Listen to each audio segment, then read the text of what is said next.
We are Newsroom, this team right here. Very good morning to you. This is Elvis President. This is Kendall Makamate. I'm Evan Jansen. Nice to be with you. We'll be with you until midday today, bringing you all the latest updates from around South Africa, the continent, and the wider world. But today, Elvis, today there's a lot of issues that we're dealing with. Yes, it's first day of school. First day of school. Mommies are crying, daddies are crying, children are crying. Oh yes, in the schools there. I tell you what, it's another story. But the focus this morning is, of course, the road death toll. Yesterday, the minister announced the road death toll. There's an increase of 5%. And as you know, more than 1,714 people lost their lives over the festive season, Eben. Yeah, that's why we ask you the question on the screen. There it is. What can be done to change the attitude of South African motorists? Kendall, what do you say? I think the minister is pretty much on the right track. A few more things can be done, though, but we can bring them up later. Yeah, no, we're also running a poll because the minister is talking tough. Depoe Peters, that's our transport minister, wants to elevate traffic crimes from Schedule 3 to Schedule 5 to hold offenders accountable, which is equal to a crime of murder. So we're asking you on our poll, if we can put it up, 15 years in prison for drunk driving. Elvis, is it too harsh? Well, is it a good thing, or is it long overdue? Well, that's the question we pose to you. But if you look at that screen right now, even 137 votes in, 46% of you, the drivers out there, are saying it is too harsh. What does that mean? Well, interesting enough, you've got a whole 54% that are in agreement with it. If you look at it. That's the upside. But I want to ask those people who say it's too harsh, please tweet us on that question, on that very same page. Send us a tweet and tell us, what do you think should be done if we are not going to hand out harsher punishments and more people die on our roads every day? The last time we checked, Elvis, it was 45 people per day. Every single day. Yes, and that's a lot of people. That's a lot of people per day that die. 45 people. So, let us know what's on your mind on the Twitter handle as well as on the Facebook page. There's a lot happening in the world of news today. We'll have all the stakeholders, and we'll also do a little roundup from around the country with regards to the first day of school. But now, headlines with us.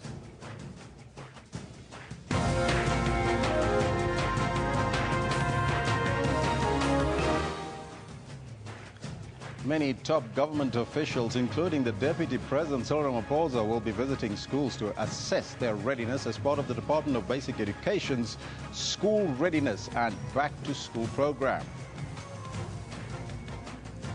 The road death toll has gone up by 5% since the previous festive season. And the outgoing U.S. President Barack Obama has given an emotional final speech in Chicago, urging Americans to stand up for U.S. values and reject all forms of discrimination. And what a farewell speech indeed that was, and we'll bring you more of that in the news. But before we get there, let's find out from Kendall Makamate what's happening on the sports front and specifically on the golf range. Oh yeah, you're letting the cat out of the bag, Elvis. Anybody who didn't know, they were going to know now. The SA Open is upon us. Something that I know you're very excited about as well, Evan.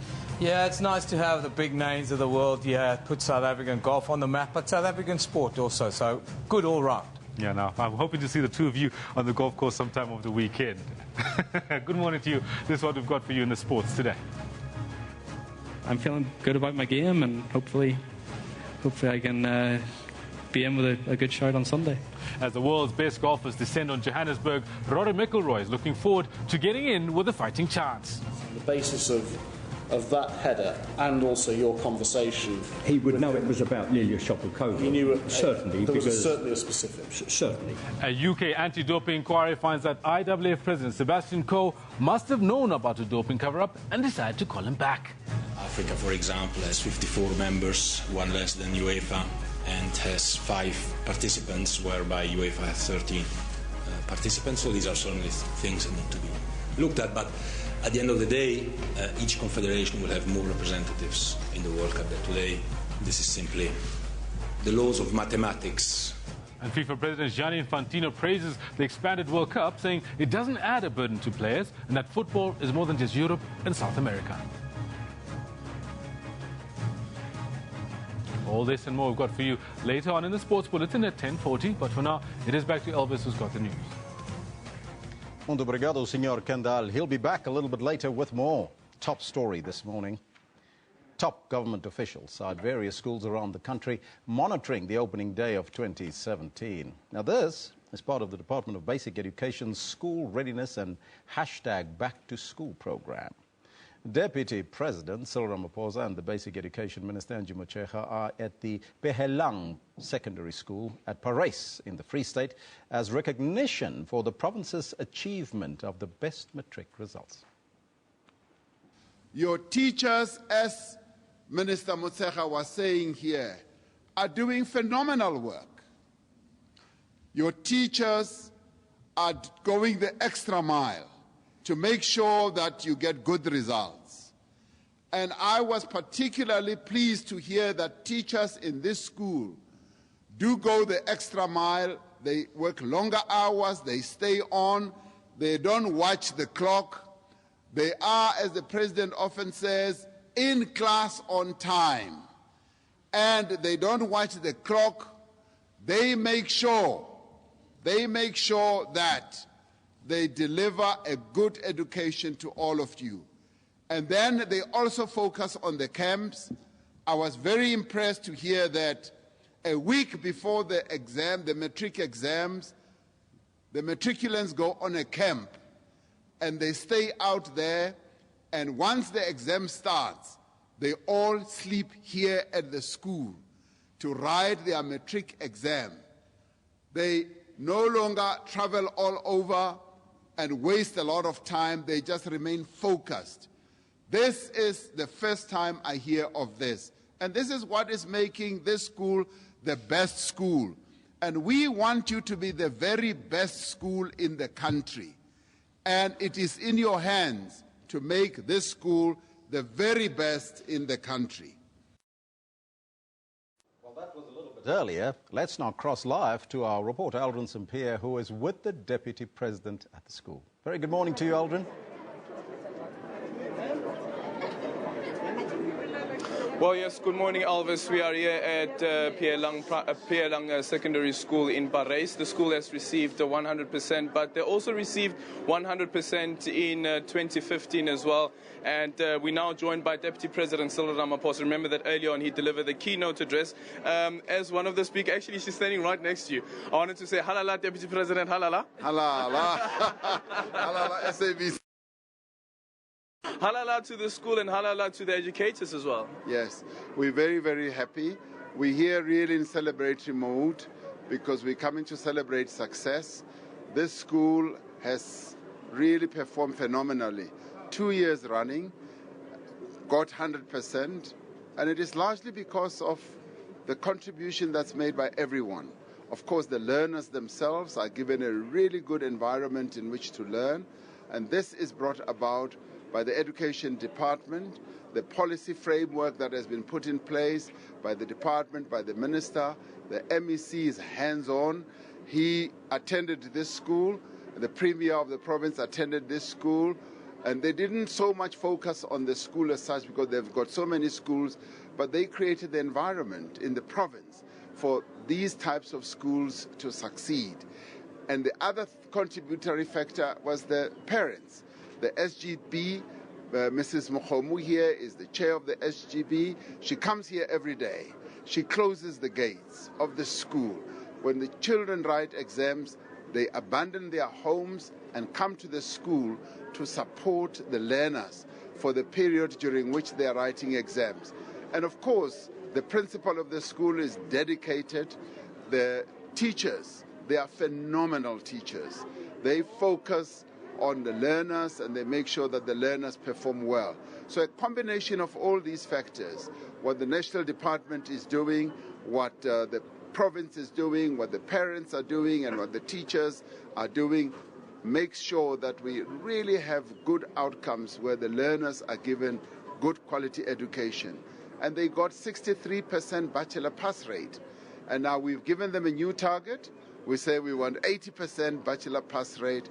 And the learners themselves say it is achievable. So we are really excited about this school. It's a great school and there's great cooperation that happens here. Well, looking at the school, this is a quintile 3 school. You have various other schools, quintile 1 schools, the mud structures and so forth. And the NDP also speaks about this and how we can ensure that the infrastructure of schools are of such a standard that learners can ensure that they become the best that they can be. And educators are also in an enabling environment. What's your take on the current state of schooling infrastructure? Schooling infrastructure is a challenge. It is a historical challenge. But it is a challenge that we're tackling at government level. We're pouring quite a lot of resources, and we have committed to get rid of mud schools, and we are on the way of eliminating all that. We want every school to be a modern school to the extent that we can in various parts of the country. Make sure that every school has electricity, make sure that every school has running water, good ablution facilities, as well as a library, and a science library as well. So all those things are on the way of being done and achieved.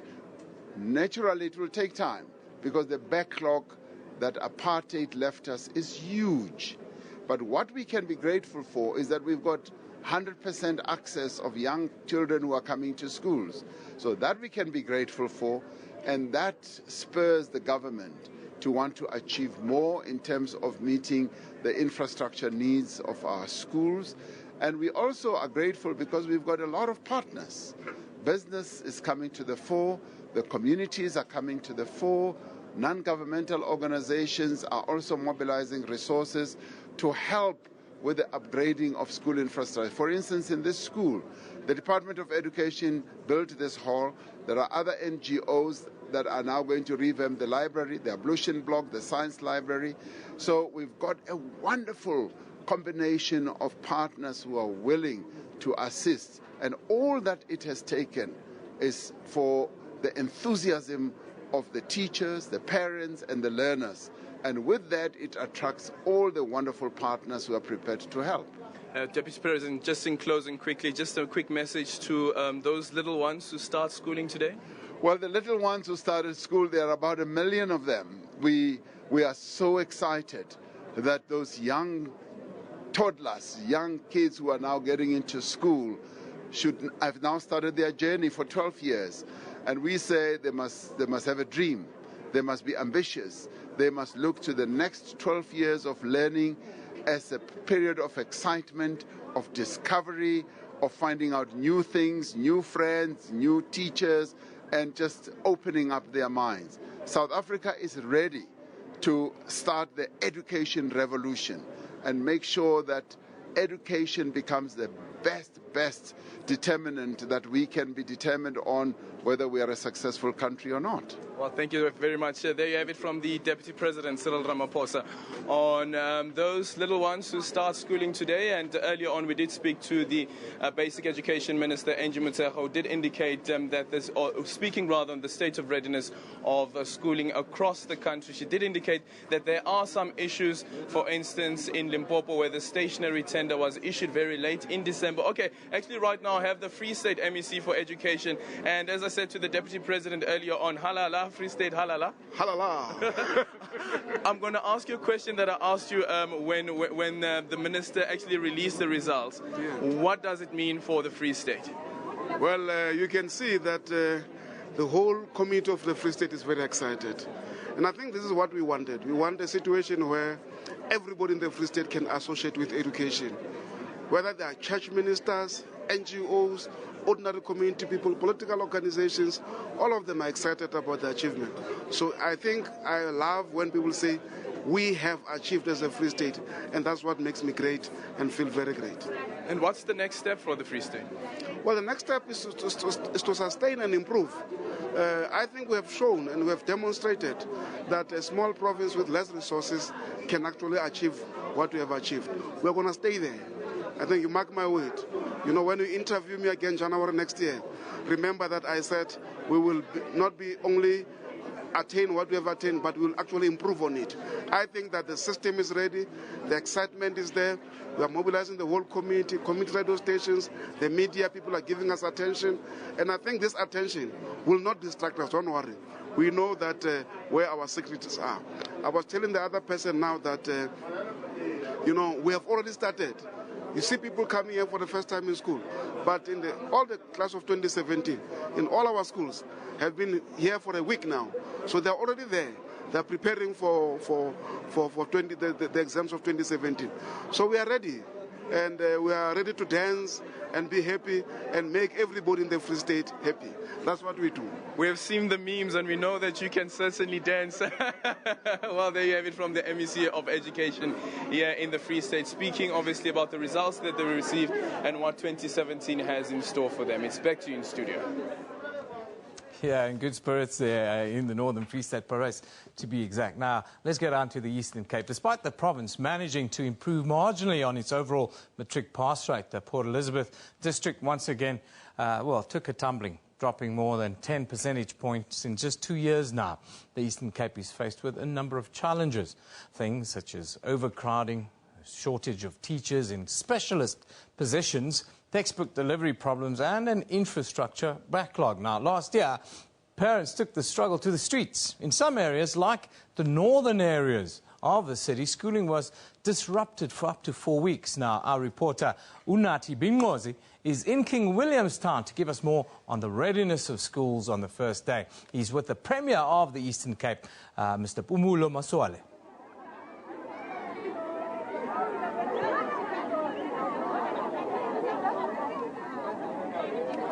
Yep, and a very good morning to you and a warm welcome to the Eastern Cape. Indeed, we are coming to you live from King Williamstown. We are at a village called Kwachachu, to be specific. It is just outside King Williamstown, some 7-10 kilometers away, and indeed it is a glorious day, a day of great significance, not just to the province, but to the country as we are kicking off the 2017 academic year. It is particularly significant to the province of the Eastern Cape as it is trying to rise from the ashes, climb up the national academic ladder, and of course reclaim its position as one of the leading provinces nationally in terms of academics. And indeed, we are at one school. I mean, a lot of focus, of course, has been on what has been happening at the top, particularly with the matrics, but the Premier has decided to give attention right down to the grassroots, and we are at a primary school here to welcome those who will be starting their grade 1, and of course, those who are still in the foundation phases of the education. These are our future matriculants, the future leaders, and of course, they need all the support they can get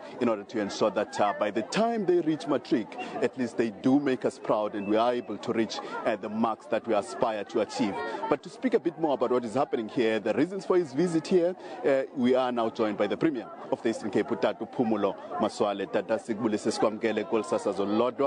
Tell me, Ingaba, what is the main purpose of your visit here in this particular school? Well, firstly, the reason we are here, it's part of the Back to School campaign, where we are mobilizing the communities, learners and educators to focus on the school calendar of 2017. I've come particularly to a primary school. The reason for that is unwittingly we tend to focus on the higher levels in education. We miss it at the foundation stages. I've come here particularly to have a sense of what the experience is at the foundation stages, what it is that we need to do here. Because I believe the advent of progressed learners that we come across further upstream, if we cannot deal with the foundations firmly at the very early stages, the problem is left to really get into the system and address much later, yet we can address it much earlier. That's the reason I chose to come to this. Of course, there are infrastructure challenges here, which we've got to work with the Department of Education to solve. I've had with me partners that came to support the learners, the school uniforms. There are needs of the school we were able to identify, which we'll work on together with the SGB to attend. I understand there's also a special reason why you are here. I mean, the rationalization of school is right in progress in these two schools. Maybe our viewers may not be able to see them, but we have two schools that are standing next to each other, primary school in particular. What will be happening to these two schools? Well, these two schools are being merged as we speak. From being two separate schools with fewer learners, we've merged them into one school, and we are looking to ensuring that the supportive environment, the infrastructure speaks to that. One school, not two schools. There's a need to do some augmentation in terms of infrastructure here, libraries, as well as other computer labs. It's something we will want to use this to create a model primary school here, and it's something that that we want also to deal with those who are discouraged from merging schools to actually see the benefit in doing so. Leslie, before I let you go, I understand the members of your executive are scattered all across the province doing similar work. Absolutely. Members of the Executive Council are all over the province, members of the provincial legislature likewise, to ensure that, including those in education, to make sure that we make sure that the start is correct, we're starting on the right note, and that we can attend to whatever problems we would see in the system early on. And I'm looking really forward to better performance this coming year. I know we've kept you waiting for a long time. Thank you very much for your time, though. Well, that was the Premier of the Eastern Cape, Mpumalanga Maswale, letting us in and on their plans for the academic year ahead. And I can tell you that the bell is rung for the start of the academic year in the Eastern Cape, and there is no turning back now. The province is in for what is going to be a grueling 12 months of pound-to-pound action in the classrooms, and we are hoping that that will be kept by positive results come end of the year. And of course, just before I let you back, guys, I understand that a lot of parents are out with their children, sending them to school for the first time. So there's no price in guessing what will be trending on social media today. And of course, it will be proud parents with the pictures of their children starting school for the very, very first time. With that, allow myself, Unachi Binwase, and cameraman Bulelani Scott to wrap and hand back to you guys in Johannesburg. Yeah, thank you very much, Unati. Yeah, he's on point. He's on point. It's all about social media today. It's all about those first pictures, the little ones, first time in school. And, of course, people are tweeting all over. Let's have a look what the conversation kind of looks like on social media. Earl September, he says, girl, don't forget the 7 Bs. Books before boys, because boys bring babies. Wow, that's tough on the first day of school. King Annalise says, but this year schools opened early. Back in the days, we were opening around 23 January and June holidays were lasting a month. Yes, that was under a different dispensation. Deirdre Constance talk about SA is not ready for back to school. 58,000 kids cannot be placed. They will be placed, hopefully, before the end of February, is what we've been told. Demba says, parents, apparently 50% of those kids starting school today won't make matric. Guide them. We want all of them in matric 2028. Yes, on point there, Temba. Thank you very much.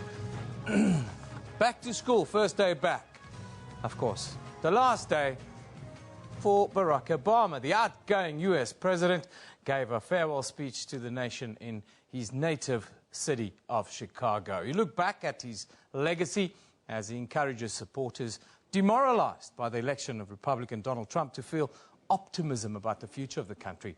The Democratic president expressed some nostalgia as he prepared to leave the White House on the 20th of this month after 8 years in office. Yes, our progress has been uneven. The work of democracy has always been hard. It's always been contentious. Sometimes it's been bloody.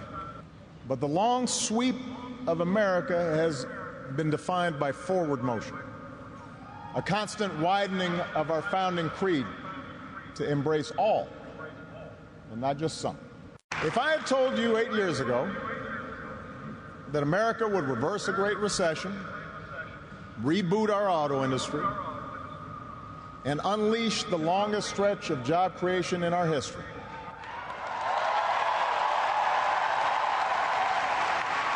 if I had told you that we would open up a new chapter with the Cuban people, shut down Iran's nuclear weapons program without firing a shot, take out the mastermind of 9/11, if I had told you that we would win marriage equality and secure the right to health insurance for another 20 million of our fellow citizens,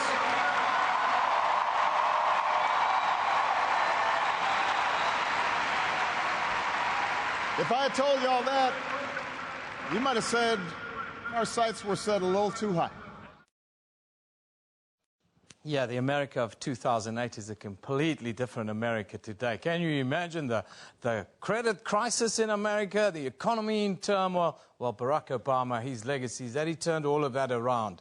what will Donald Trump do? Anyhow, lots of people are talking about Barack Obama. Let's quickly take a look at what's happening on Social Boost. Stephen King, the author, says, hope you enjoyed Obama's speech. You won't hear anything so cogent and kind for a long time. So with complete sincerity, thanks, Obama.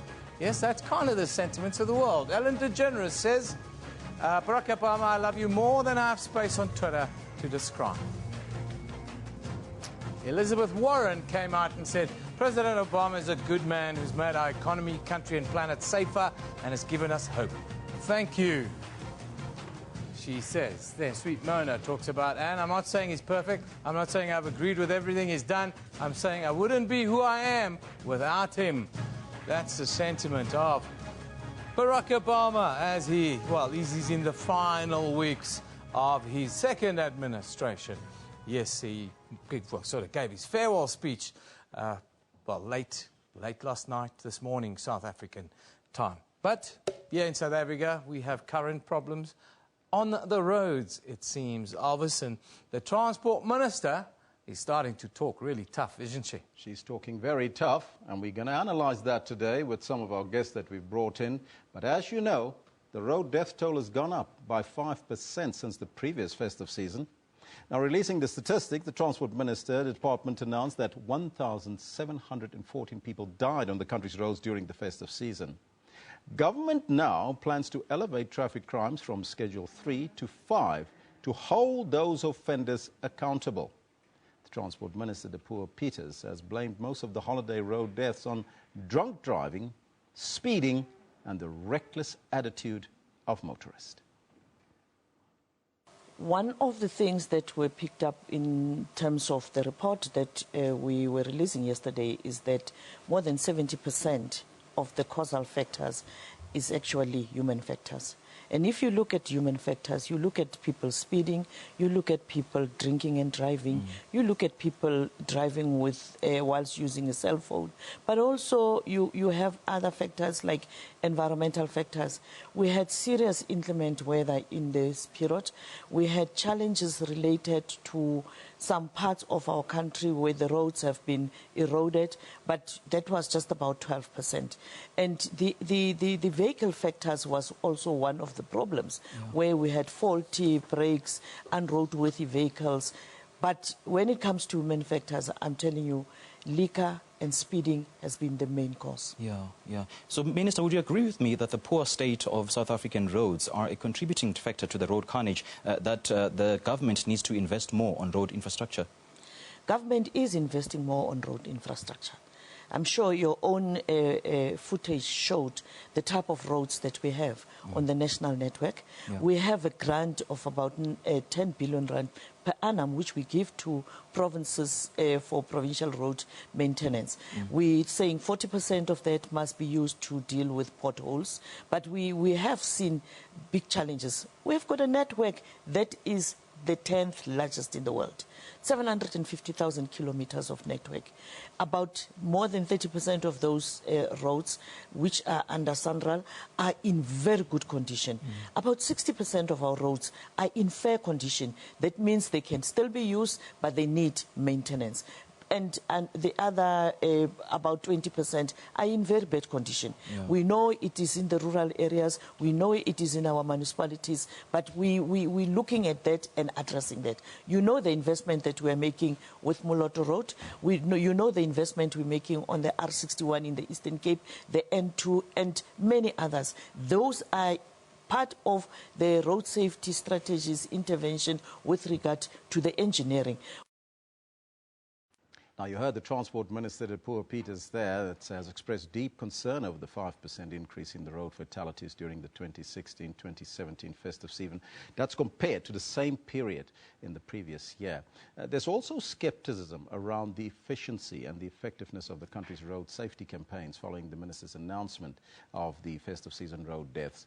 As you heard there, 1,714 people lost their lives on South African roads over the festive season. That's 45 people per day.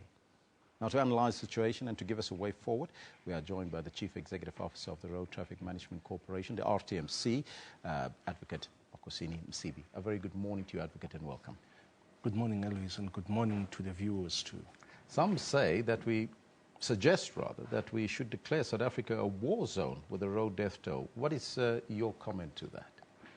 Well, Elvis, no war and no amount of tension can result in 1,714 people dying within a space of a month.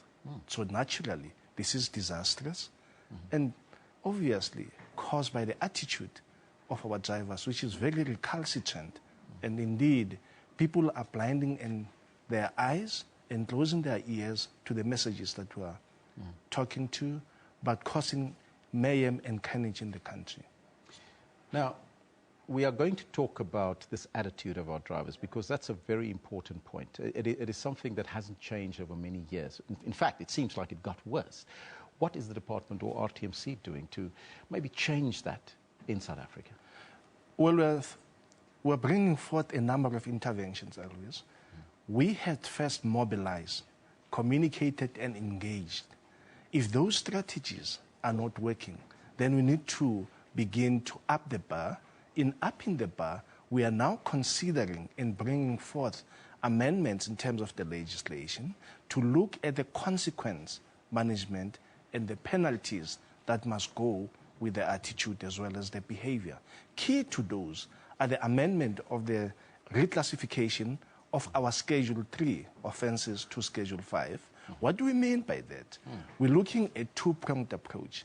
One will be the issue of the bail. You'll know that in terms of Section 59 of the Criminal Procedure Act, if I'm arrested, a commander at the police station has a discretion to can give you a bail so as to appear later in court. But what we are saying, in the reclassification, let's keep them behind bars, let them go and make a formal bail application in court in terms of Section 60, but at the very same time, in the reclassification, we're allowing you to spend 7 days behind bars and come forth for a bail application. That's one element. But also, so you're not being released. You will stay in jail until you make that application. The same process that goes when it goes to Schedule 1 and Schedule 5 and Schedule 6 offences, where you would then make a formal bail application after 7 days. So we're then beginning to say that will be one of the deterrents. But second to that, it's a minimum mandatory sentence that we are calling for, to say if you are then arrested and convicted for either reckless, negligent driving or drunken driving, let's have a 2-year mandatory sentence. Spend 2 years behind bars. Whether you're getting 10 years, let it not be suspended immediately. Go through the jail time. But one of the issues that we are also talking to is the cancellation of the driver's license. Because we all know that a driver's license is not a right, but you have just been given a privilege. So people behave as if they've got the right on the driver's licenses on our roads. So these are the issues that we are now beginning to bring. But remember, they are coming after a long engagement, persuasion, and pleading. So this is the last resort that we have to get into. So talking about that, Advocate, we are conducting a poll today to talk to us about this attitude that drivers should have and what should be the minimum sentence. And Eben, you're standing by there with that poll for us. Yeah, Elvis, of course, the one that caught all the headlines is the call for tougher sentences. I think, Advocate, you can understand that. Now, we've broken it down to one thing. 15 years for drunk driving. That's what it comes down to at the end, to kind of make sense to the viewers. 44% think it's too harsh. 24% say it's a good thing.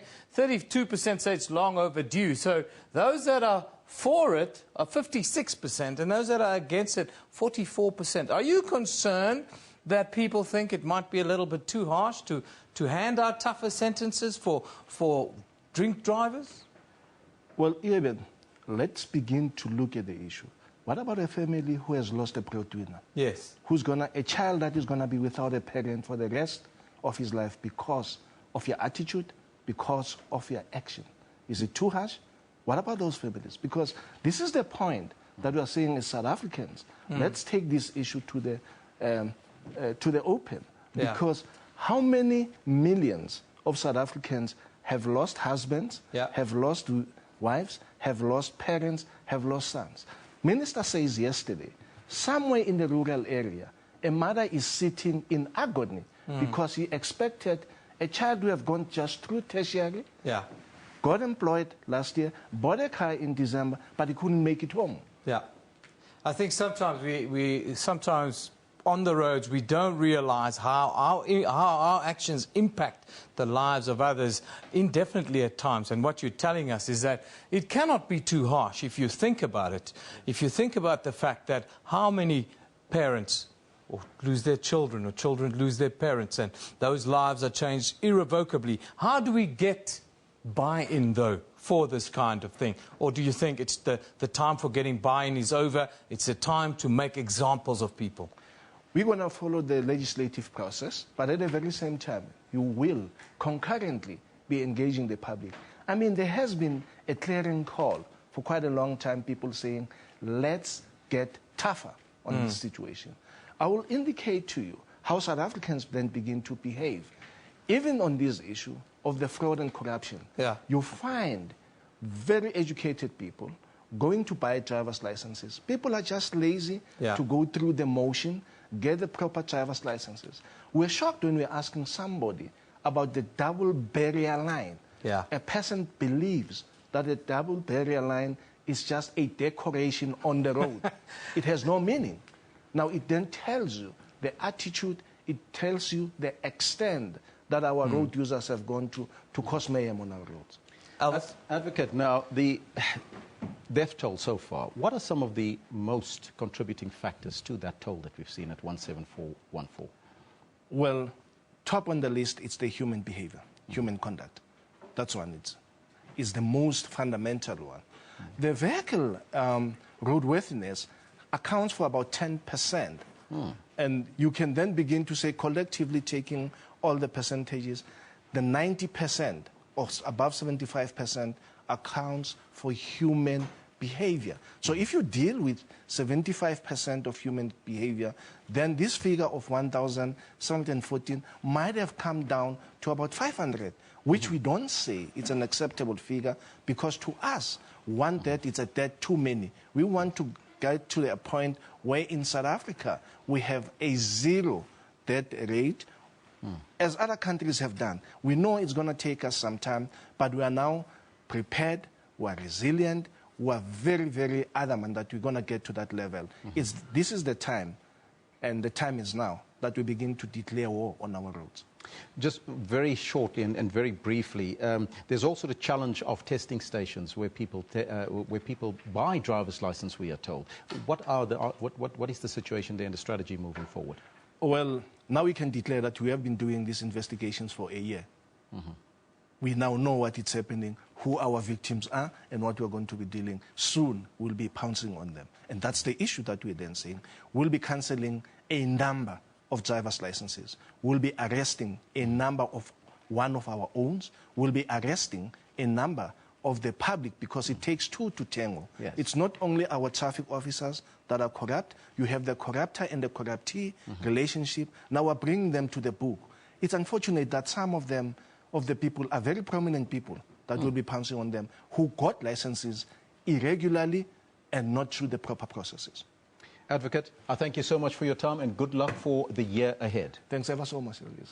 Now that was the Chief Executive Officer of the Road Traffic Management Corporation, Advocate Makusini Msibi, joining us here. It's going to be tough out there for you that receive your driver's license under cloudy conditions. Now, as you know, we're also conducting a poll, and let's go back to Eben to find out what is happening there now. Elvis, I've asked people to tweet us, those that say that it's too harsh, this 15 years for drunk driving. If you kill somebody while you're drunk, you get 15 years. I think you should get 15 years. 43% say they're too harsh. I asked him to tweet us in. Let's have a look at what guys are tweeting us on this specific question, 15 years for drunk driving. Sizwe says, yes, I fully agree. This will be a lesson to those who don't respect the road. Vrpa, he talks about, and there's the problem. Vrpa. Yaya says, can the state honestly afford to stress the already overcrowded jails by moving drunk and driving from Schedule 3 to 6, not to 6 to 5, and we need to change. More people die on our roads every single day. Now, we've also asking you a question, of course, the question of the day. What can be done is what we are sober question. What can be done then? If some of you say, no, don't make it harsher sentences, what do we do then to change the attitude of South African motorists? Now, I was on the road. Let's have a look at some of your tweets with regards to this. I was on the roads this festive season, drove down to Cape Town. The things I saw on the road was just downright scary. Genius Sibia says, Newsroom, there's a need to put road safety as part of driving school's curriculum. K53 needs a revamp, he says. I think road safety needs to be part of our school curriculum. Yaya comes back. He says, can the state afford the already overcrowded jails by moving drunk from Schedule 3 to 6? It's to 5. And yes, if we break the law, we have to learn respect for the law, unfortunately. That's how it is. Genius comes back. He says, our system wants to cure the illness instead of the cause. We invested too much on law enforcement and road safety education, says Genius. Then Nati Zwane comes. Speed limits only exist to us when we see a traffic cop or fast cams. I saw that, Nati. I saw that myself. Nazima comes in and she says, road stats, so sad that families leave home, enjoy, end up and dead. So much driver error and road rage daily in SA. Seems so many buy their licenses, she says. That is an interesting take. Now, let's go and have a look at the hashtags that you should be interacting with today. Of course, here in South Africa, it's the first day at school. That's the hashtag. First day at school. Go have a look at that. The school run has begun, and parents would have been fighting back tears as they watch their little ones start grade 1. However, some parents, like this mother, it was a struggle to get their child back to class. He wasn't very happy to go back. I must say, his mother, in her red dress, came in the right spirit. You're going to school, boy? And then a father, he shared this quote. Your kids' mental health is more important than their grades. Yes, it is. We need well-adjusted human beings to make a contribution to our society. Now, from first days to last days, earlier in the United States, President Barack Obama gave his farewell speech. A touching tribute to his family brought a few tears to the eyes. Even he himself shed a tear. Obama tweeted afterwards, thank you for everything. My last ask is the same as the first. I'm asking you to believe, not in my ability to create change, but in yours. His wife, Michelle, said, so proud of the President of the United States and all that we've accomplished together. An incredible journey filled with remarkable people. I love you, Barack, she says, talking about the hashtag Obama Farewell. Now, young criminal Dylan Roof, who stormed a South Carolina church, opening fire and killing 9 people, has been sentenced to death. He is the first person to be sentenced to death for a hate crime. Finally, the south of Thailand is battling extreme flooding. There was a traffic jam for 200 kilometers due to the inclement weather. Here's an image of some of the devastation that you can see. Cars completely underwater on the street, buildings and roads destroyed, and even a crocodile from a zoo escaped, but he was recaptured later. This tourist and locals didn't let the floods ruin their moods. What a great photo. That's what it's about. Yes, it can be flooding all around, but there's always time for a cup of tea or a cold drink, as you see in this picture.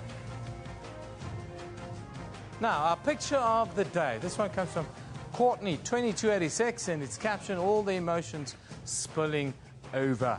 Well done, Mr. Obama. Talking about the Obama,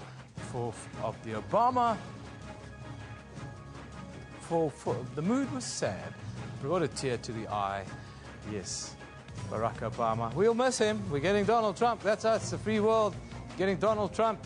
Better be ready for that one. It's going to be a roller coaster. Our comment of the day is on screen right now. It comes from Sarah Britton Pillay, who says, festive road deaths must be one of the ghoulishly bizarre terms ever to come out of South Africa. Yes, indeed it is. Festive road deaths. Get your head around that one. I can't.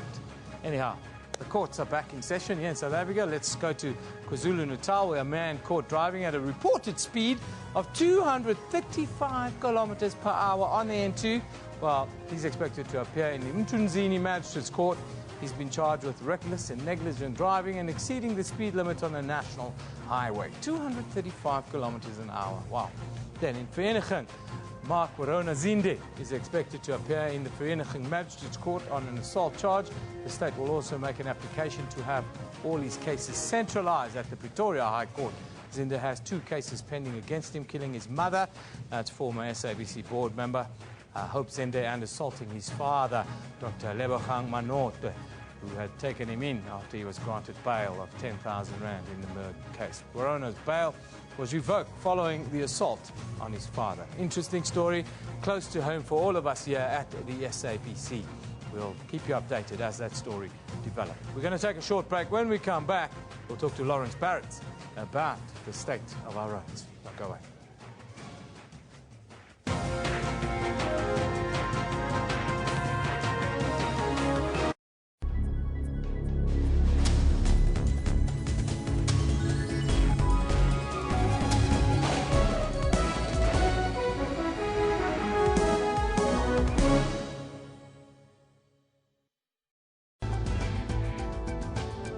What was, the week like in terms of CITES? I saw there was a news insert about there being genetically engineered sort of rhino horns that have been introduced now. And then that has sort of now been rejected. They're saying that it's sort of going to promote poaching as per se. The concern that's been raised by law enforcement in that particular regard has been that how do you distinguish between the original and the fake? Yes. Because it's going to make it difficult to police. The rhino horn is the same quality as the nail. If you want something from the rhino horn, just cut your nail and do whatever. What was most striking for me was how the pangolin came into the picture. That was interesting for me because a few years ago in Zimbabwe, if you found a pangolin and you handed it over, you would have an audience with the president. Wow. Yeah, and you would be given a certain amount of money. And once that program started, almost every week there was somebody who was getting an audience with the president.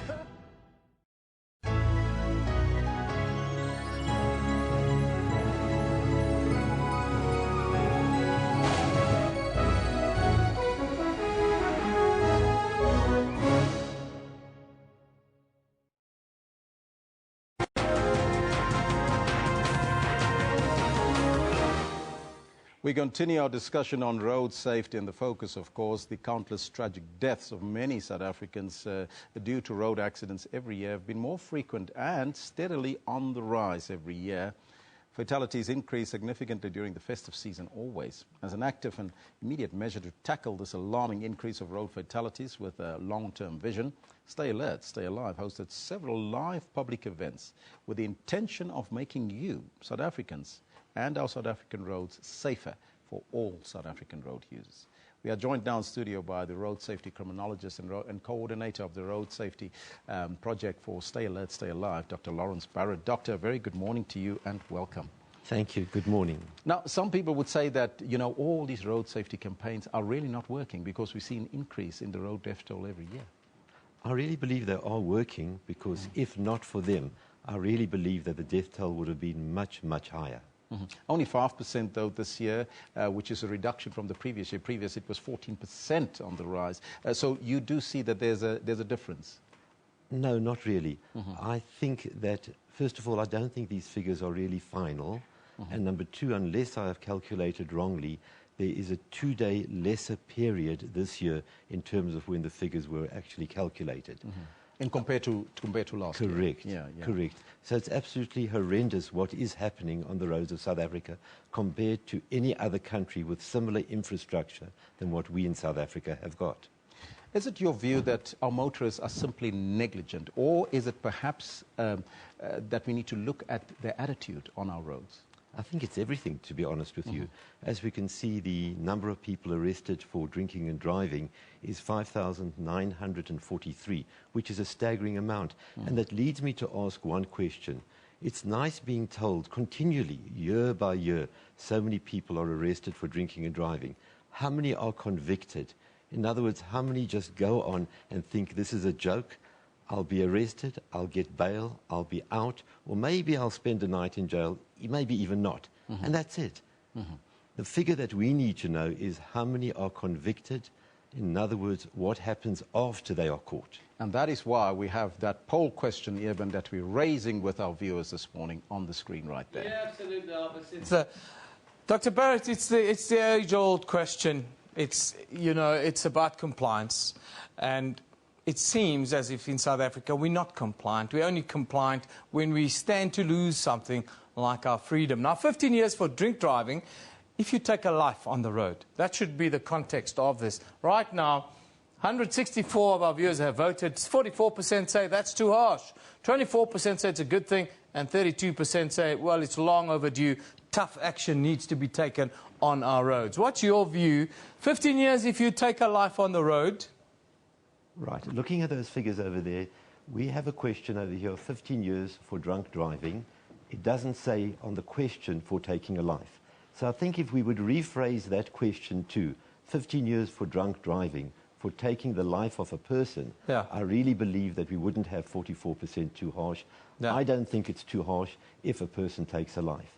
And also, I would say there should be a similar figure, whether it's 10 years or 9 years or 8 years, if the person who is drunk or under the influence, it doesn't have to be alcohol.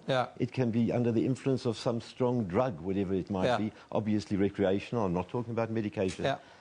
If the person has been in a collision, drunk, under the influence. If you cause a collision.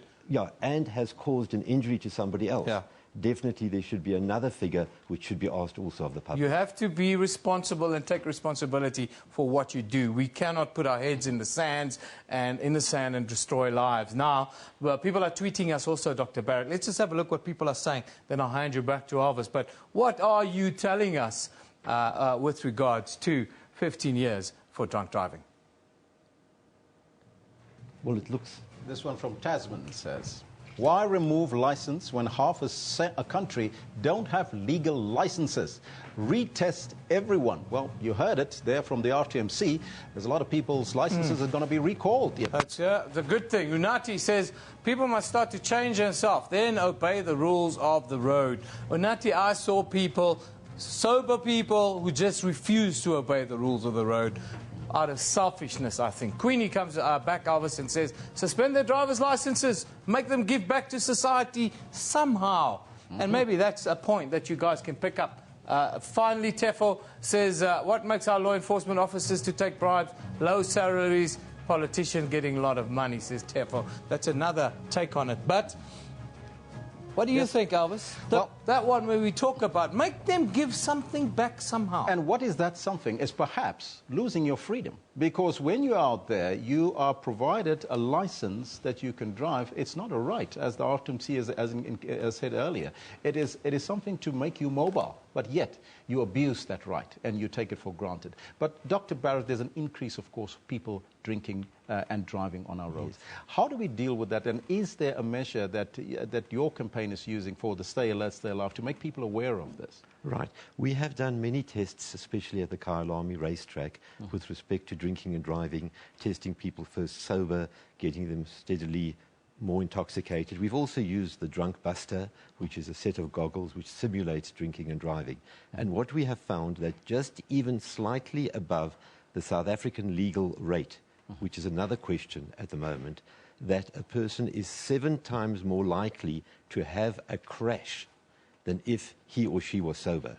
Now, that leads to another thing. Most countries at the moment are going from the 5% blood alcohol concentration level down to a, sorry, not 5%, I mean 0.05, my apology, my apology, from 0.05 to 0.03. So basically halving what was before.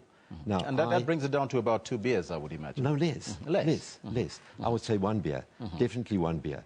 Now, if I can put it to you in complete context, I think that would make an enormous difference on the roads of South Africa. I really believe that South Africa should go this way, but as quickly as possible.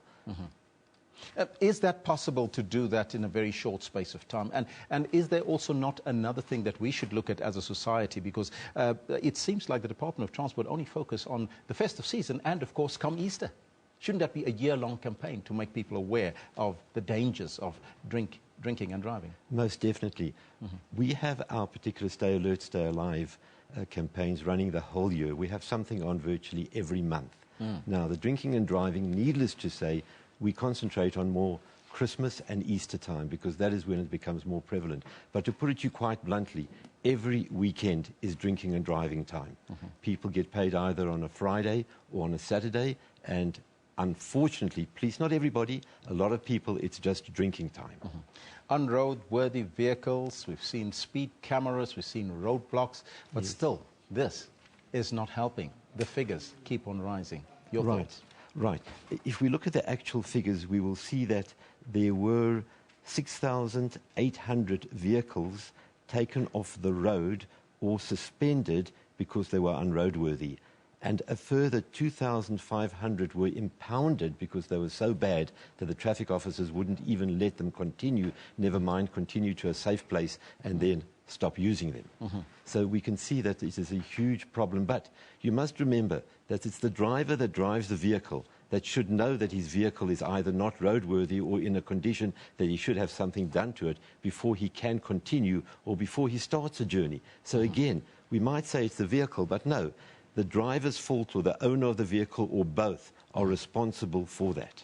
In 30 seconds, Dr. Barrett, your advice to motorists out there. Right. When you go out and drive, make sure of 3 things. Number 1, that when you're in the vehicle, your seatbelt is on. Number 2, that you're in a condition to drive. In other words, that you either are well rested and you're not under the influence of any substance, whatever it might be. And thirdly, obey all the rules of the road. Dr. Barrett, I thank you so much for coming through and joining us here in studio. Thank you for having me. That was road safety criminologist and coordinator of the road safety project for Stay Alert, Stay Alive, Dr. Lawrence Barrett. We'll take a break. We'll be right back after that.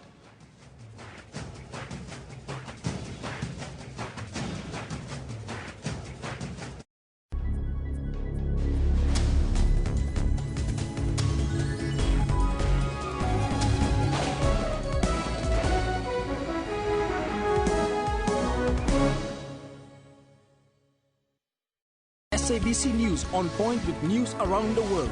Live transmissions to keep you informed. When history unfolds, we're there. At which Clinton and her supporters painted an optimistic portrait of America. Statues of the woman who led the march to the Union buildings in Pretoria in 1956 have been unveiled against the walls of the State Theatre in Pretoria. Sophie de Bruyn, Lillian Ngoyi, Helen Joseph and Rahima Musa led 20,000 other women to the Union buildings against the Dompasers in 1956. It is for the youth to take the baton that we have already handed over to them. What has happened to South Africa? Kutheni my posters. Stay tuned to News Today at 3 p.m. from Monday to Friday on SABC News.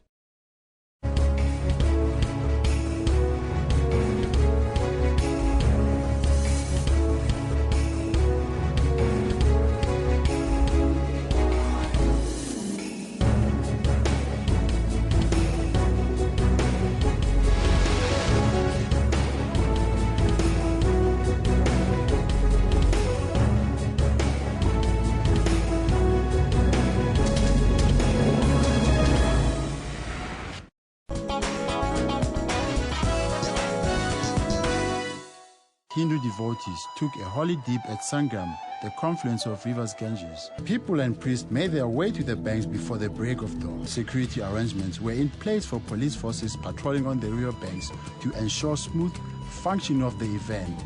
A mobile museum in India's West Mumbai is highlighting the skills and creativity of residents of one of Asia's largest slums. That's what we've been doing here, is creating this platform, and we came here to help it develop and to, just build it up.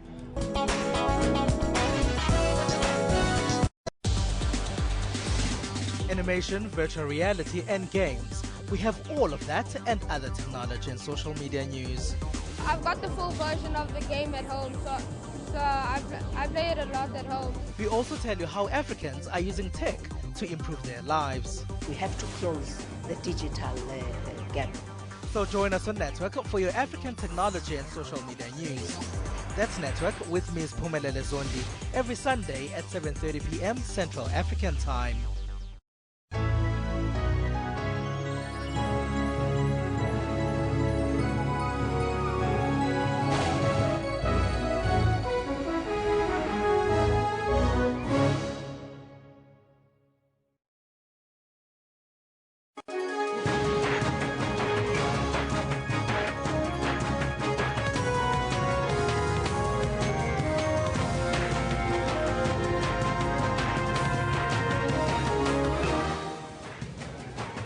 Yeah, it's just gone.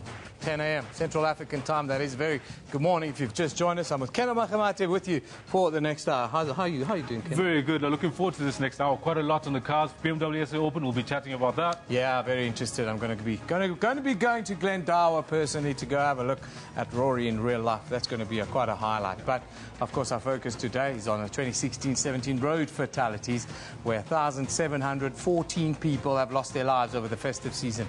So we asked the question: what can be done to change the attitude of South African motorists? And you guys are tweeting us feverishly on this question. Kendall, let's have a look at what people are saying. I'm sure they've got lots to say. It's quite an emotive issue. Quite a lot of people have been affected in some way or another. And there we go. We've got Akela saying, before retesting and suspending licenses, first deal with the people that work at testing stations. They seem to rely on bribes. Yeah. It's being dealt with. Zihad Mohammed comes, he says, Newsroom, is it possible for people to get licenses at the age of 16? No, it isn't, Zihad. It's not possible. Angel Bird, there's too much corruption in obtaining driver's licenses. Some just don't know the rules of the road, causing accidents. T-Man says, same with buying a firearm license. You are bound to use it unprofessionally. He says, what is the difference with a bought driver's license? That is a fair point. That's a fair point. And Godfrey is also adding something else. He says taxi associations should hold meetings with drivers at crucial times, e.g. towards the festive and Easter, about safety for commuters. I agree with Godfrey. I saw taxis driving people long distance in South Africa, having no regard for other motorists and no regard for the rules of the road. It's something that I'm going to ask Bafana Magagula. They're doing Operation Tlokomela every year, but it seems as if the taxi behavior is not changing. So that's one of the things that we're going to deal with going forward. But we're also conducting a poll because the minister is asking for tougher penalties. Schedule 3 to Schedule 5. 15 years for drunk driving, Kendall? Absolutely, and it seems like we've got quite a lot of comments already. We've got 44% of our comments say it's too harsh, 24% say it's a good thing, 32% it's long overdue. These are the votes that we've been getting all along. 167 votes that have come in, and it seems like it's almost evenly split.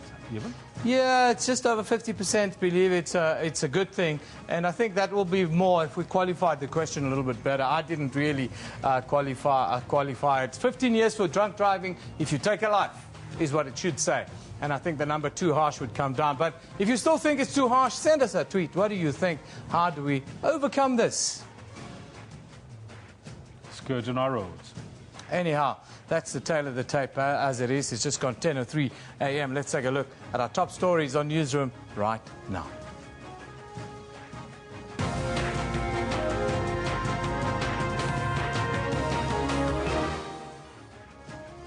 Many top officials, including Deputy President Cyril Ramaphosa, will be visiting schools to assess their readiness as part of the Department of Basic Education's School Readiness and #BackToSchool program.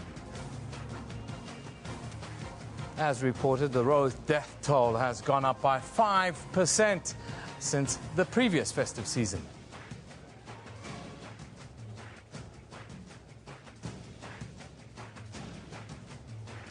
And outgoing U.S. President Barack Obama has given an emotional final speech in Chicago, urging Americans to stand up for U.S. values and reject all forms of discrimination. Those are our top stories. Right now, let's go over to Kendall Makamate for our first look at sports news. Evan, thank you very much, and good morning to you. As you can tell, quite a lot on the go. BMW SA Open, one of our biggest stories for the next few days. In fact, I get ahead of myself. This is what else is coming up in the world of sports. I'm feeling good about my game, and hopefully I can be in with a good shot on Sunday. As the world's best golfers descend to Johannesburg, Rory McIlroy is looking forward to getting in with a fighting chance. On the basis of that header and also your conversation, he would know it was about Lilia Shopakova. He knew it, certainly. There was because certainly a specific. Certainly. A UK anti-doping inquiry finds that IAAF President Sebastian Coe must have known about the doping cover-up and decided to call him back. Africa, for example, has 54 members, one less than UEFA, and has 5 participants, whereby UEFA has 13 participants. So these are certainly things that need to be looked at. But at the end of the day, each confederation will have more representatives in the World Cup than today. This is simply the laws of mathematics. FIFA President Gianni Infantino praises the expanded World Cup, saying it does not add a burden to players and that football is more than just Europe and South America.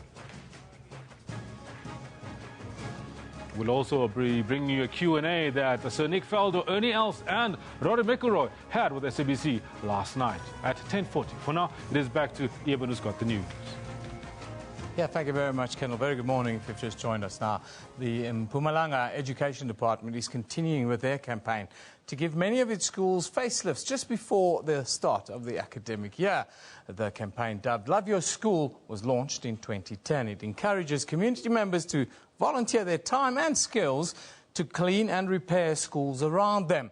Mpumalanga Education MEC Regina Maule is in Vitrefi to check on readiness there. Now, reporter Spongile Mkani Mbolweni is with the MEC. Good morning, Eben. Yes, we are in White River at the school where a top learner in the province was produced. This morning we went around to different schools in the area where most schools were up and running by 8 o'clock. All pupils, even grade ones, were given their name tags. They were in their desks and in their classes. A bit of a challenge when it comes to admission because some parents have left applying to it only yesterday and some of them only pitching at the school today looking for spaces for their children. But to tell us more about what is happening in the Mpumalanga province in terms of the first day of school this academic year is our MEC Muhaule. MEC, good morning. Just tell us, MEC, how has it been this morning? Good morning to you and all the listeners. This morning, even the report that I got from some of our officials, remember all our political principals, including the Premier himself, have visited various schools to see that what we said want to see learning and teaching taking place on the first day is indeed taking place. So I've witnessed that here in this school today because all the learners came ready to go into their classes and teachers were ready also to teach. They have allocated subject timetables, everything, and the learners have books because as the department we distributed books by the end of October in 2016 to make sure that all the books are in schools. So there can be no learner who will say, I do not have a book, I do not have a textbook. So we opened admission in May 2016 and it was closed in August so that between August and November we'll address issues of a waiting list of parents who will say their children have not been admitted. But unfortunately, some parents will wait until the first day of the opening of schools to go and seek admission for their children. But we are not going to turn them away. We are going to look if there's still a space available wherein the school is the only school in the area will provide for now a mobile classroom, and if there's a need for us to add an additional teacher, we will do so that there can be no learner that does not have access to school. So I'm happy where I'm standing that everything is in place. Our teachers, all of them reported to schools on Monday and Tuesday, and they allocated themselves subjects and they drew up the timetables, they had their strategic planning.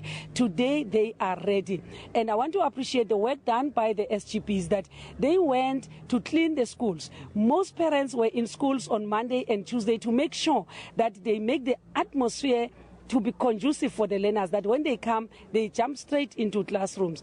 So here in White River, in Rob Ferreira War School, we have seen that, we have witnessed that, but what made us to come here today is because the overall best learner for the grade 12 of 2016 come from this school.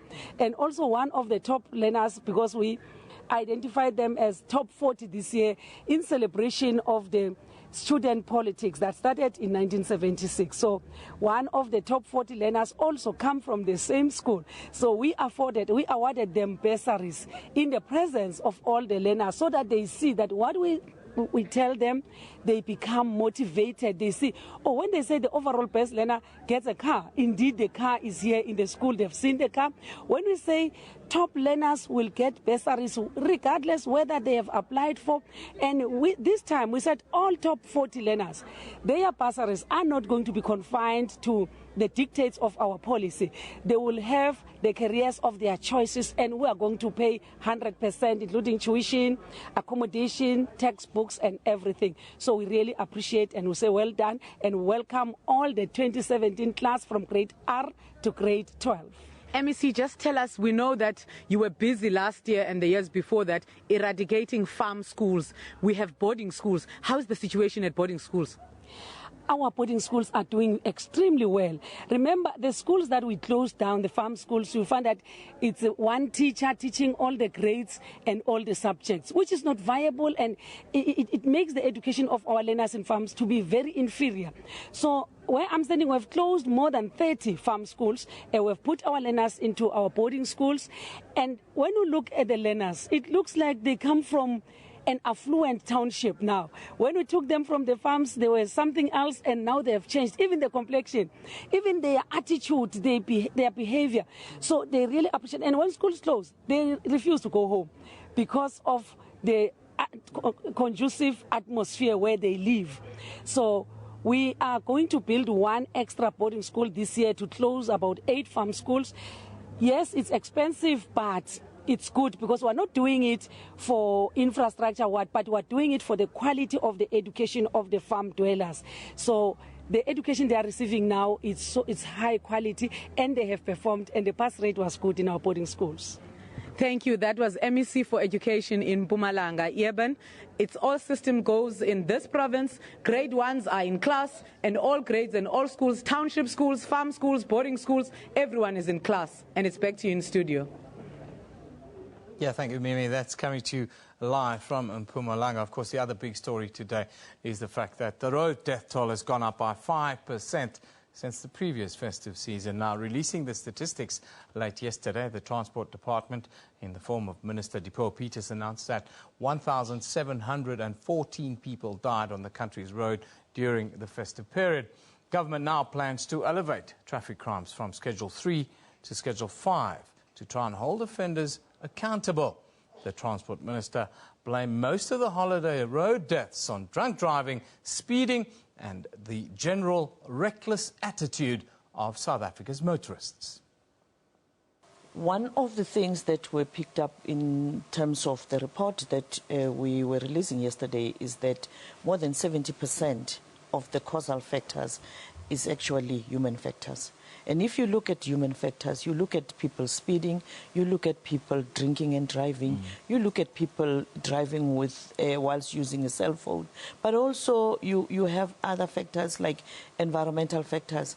We had serious inclement weather in this period. We had challenges related to some parts of our country where the roads have been eroded, but that was just about 12%. And the vehicle factors was also one of the problems, where we had faulty brakes, unroadworthy vehicles. But when it comes to human factors, I'm telling you, liquor and speeding has been the main cause. Yeah. So, Minister, would you agree with me that the poor state of South African roads are a contributing factor to the road carnage, that the government needs to invest more on road infrastructure? Government is investing more on road infrastructure. I'm sure your own footage showed the type of roads that we have on the national network. We have a grant of about 10 billion rand per annum, which we give to provinces for provincial road maintenance. We're saying 40% of that must be used to deal with potholes, but we have seen big challenges. We've got a network that is the 10th largest in the world. 750,000 kilometers of network. About more than 30% of those roads, which are under SANRAL, are in very good condition. About 60% of our roads are in fair condition. That means they can still be used, but they need maintenance. And the other, about 20%, are in very bad condition. Yeah. We know it is in the rural areas, we know it is in our municipalities, but we're looking at that and addressing that. You know the investment that we're making with Moloto Road. You know the investment we're making on the R61 in the Eastern Cape, the N2, and many others. Those are part of the road safety strategies intervention with regard to the engineering.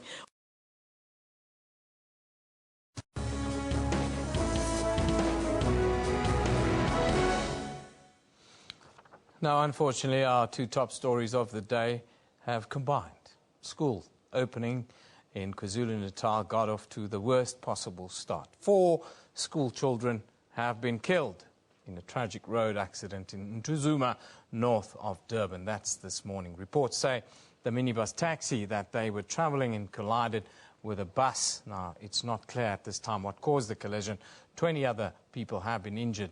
They have been transferred to different hospitals around Durban. We'll keep you updated as to how this story develops. But there you have it on screen. 4 school children, well, have been killed north of Durban, as our two top stories seem to be interacting with each other today. Now, continuing with this theme of the high number of road fatalities over the festive season, motorists are in for a few surprises. The Transport Minister, Dipuo Peters, is working on some drastic measures aimed at reducing road fatalities, particularly over the peak periods. More than 1,700 people died on the roads during the last month or so.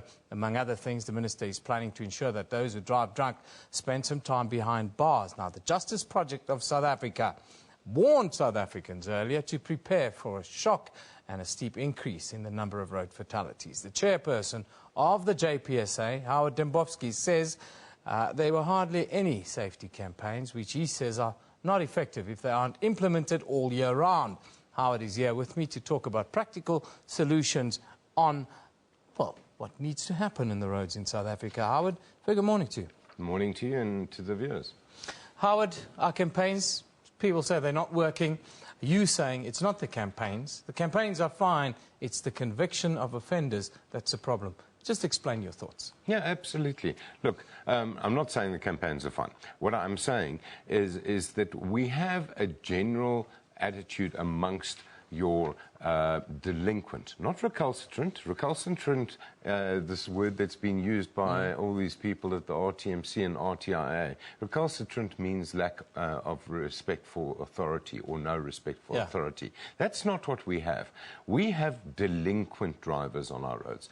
Delinquent drivers are those who have no regard whatsoever for the rules of the road, for the road traffic laws, and indeed for other people who are using our roads. Now, the fact is that we have an abysmally low conviction rate. It's all very well that we listen to the minister and the CEO of the RTMC coming and spewing these statistics of how many people have been arrested for driving under the influence of alcohol, but we get zero report back on how many people have been convicted for driving under the influence of alcohol.